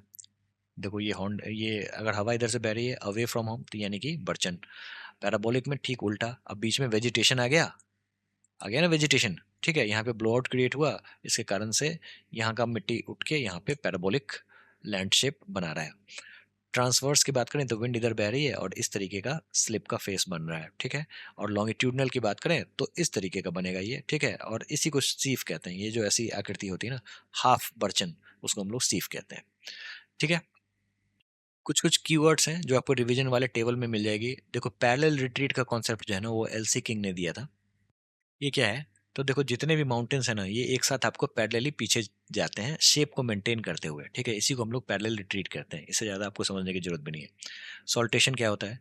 तो देखो, जो मैंने बताया था ना, जो विंड जो सैंड को उठा के चलती है, तो ये किस तरीके से डेजर्ट फ्लोर पे बाउंस करते हुए चलती है ना, इसको हम लोग कहते हैं सॉल्टेशन। सॉर्टिंग आप समझ गए होगे, जो बड़ा वाला पत्थर पहले आएगा फिर छोटा वाला आएगा, इस तरीके से वेल सॉर्टेड होगा। ठीक है? Stabilisation, sand dunes shift constantly unless plant trees grows on them to hold the sand in place. यानी कि ये जो सैंड ड्यून है, ये डायनेमिक होती है, मूव करती रहती है, अनलेस यहाँ पे कोई वेजिटेशन ना उग जाए और इसको रोक ना ले इस शेप में। ठीक है? तो यही सारी चीज़ें हैं, इन सभी को आप यहाँ से रिवाइज़ कर सकते हो क्विकली। ठीक है? और जो पॉइंट्स आपको नहीं भूलने हैं, ये सारी चीज़ें मैंने यहाँ पे मेंशन कर दी हैं और ये सारे के सारे प्रीवियस ईयर क्वेश्चंस हैं जो एक बार आप देख लो। आसान अब आपको लगेंगे, आई होप। मेरे साथ कर लो, चीज़ें और भी आसान हो जाएँगी। सबसे पहले फ्लूवियल लैंडफॉर्म्स, मतलब जो एजेंट है, यानी कि रनिंग वाटर है, मिएंडर्स बनाता है, ऐसे करके समझ में आ गया होगा। River bends on plains, oxbow lake, यही मिएंडर कट जाता है तो ऑक्सबो लेक बन जाता है। नेचुरल लीवी, जो ये नेचुरल बांध बनाता है। गॉर्ज, हार्ड रॉक पे रिवर बनाती है ना। डीप वैली, समझ में आ गया होगा। गॉर्ज क्या होता है? दोनों साइड से बराबर ही होता है, इक्वल विड्थ। ठीक है? क्यों? क्योंकि नीचे काट रहा होता है ना, वो वर्टिकल इरोजन होता है। ईस्चुरी क्या होता है? तो देखो जहाँ एक तो मैंने आपको बताया था डेल्टा, वैसे मैं रिवर जब ड्रेनेज सिस्टम पढ़ाऊँगा तो ये सारी चीज़ें फिर से पढ़ाऊँगा मैं, ईस्चुरीज़ वगैरह, ठीक है? तो देखो एक तो रिवर बनाती है डेल्टा, लेकिन अगर मान लो रिवर के पास उतना सिल्ट नहीं है, तो वो डेल्टा नहीं बनाएगी, वो बनाएगी ईस्चुरी, ठीक है? यानी कि river mouth mixing fresh water and sea water. जहाँ पे रिवर सी वाटर में मिल रही है, या तो वो डेल्टा बनाएगी अगर उसके पास डिपॉज़िट्स हैं, नहीं है तो वो ईस्चुरी बनाएगी, ठीक है? कैटरैक्ट क्या होता है? तो large waterfall with huge volume. जब वाटरफॉल का पढ़ाऊँगा तो बताऊँगा आगे। वैसे भी स्टैटिक जीके में वाटरफॉल होगा, आप जाके देखो, सारी चीज़ें आपको अच्छे से समझ में आ जाएंगी। ट्रिब्यूटरी वर्सेस डिस्ट्रीब्यूटरी ऑलरेडी बता दिया मैंने। सुंदरबन डेल्टा वर्ल्ड का लार्जेस्ट डेल्टा होता है। कास्ट टोपोग्राफी के बारे में बात कर लेते हैं। Karst plains, weathering of lime stone, dolomite. Example दोनों मैंने बता दिया था, बोरा केव्स और क्रेमपुरी। ग्लेशियल लैंडफॉर्म्स, ड्रमलिन मतलब बास्केट ऑफ एक्स टोपोग्राफी या फिर टोपोलॉजी। इसके अलावा एस्कर, अजगर से मैंने आपको बोला था याद रखने के लिए, विंडिंग रिज, ठीक है। एरिटी, एरिटी सिरेटेड रिज जो होता है, दोनों तरफ आपको आपको दिखेगा, क्या दिखेगा? सर्क दिखेगा, बीच में दिखेगा टार्न लेक, है ना। Moraine, deposited glacial material, terminal, lateral, medial and ground, इसके चार प्रकार होते हैं। यू शेप्ड वैली, फ्रोइड्स, फियोर्ड्स, इसको भी बता दिया था मैंने। ग्लेशियर जो है वो यू शेप्ड वैली बनाता है और फियोर्ड्स बनाते हैं, ठीक है। कारेवास, ये बड़ा इंपॉर्टेंट है। देखो, thick glacial clay deposit in Kashmir valley, यहीं पे आपको केसर की खेती होती है, ठीक है। इसको हम लोग कहते हैं करेवास। वैसे जब मैं इंडियन ज्योग्राफी पढ़ाऊंगा तो ये सारी चीज़ें पढ़ाऊंगा, ऐसा नहीं है जो नहीं पढ़ाऊंगा। फिर aeolian wind desert, barchans, mushroom rocks, playas, loess, सारी चीज़ें बता दी मैंने। Marine, sea cliff, lagoon. Lagoon का सबसे अच्छा example Chilika lake, Pulicat lake, Vembanad lake, Indian geography में पढ़ेंगे।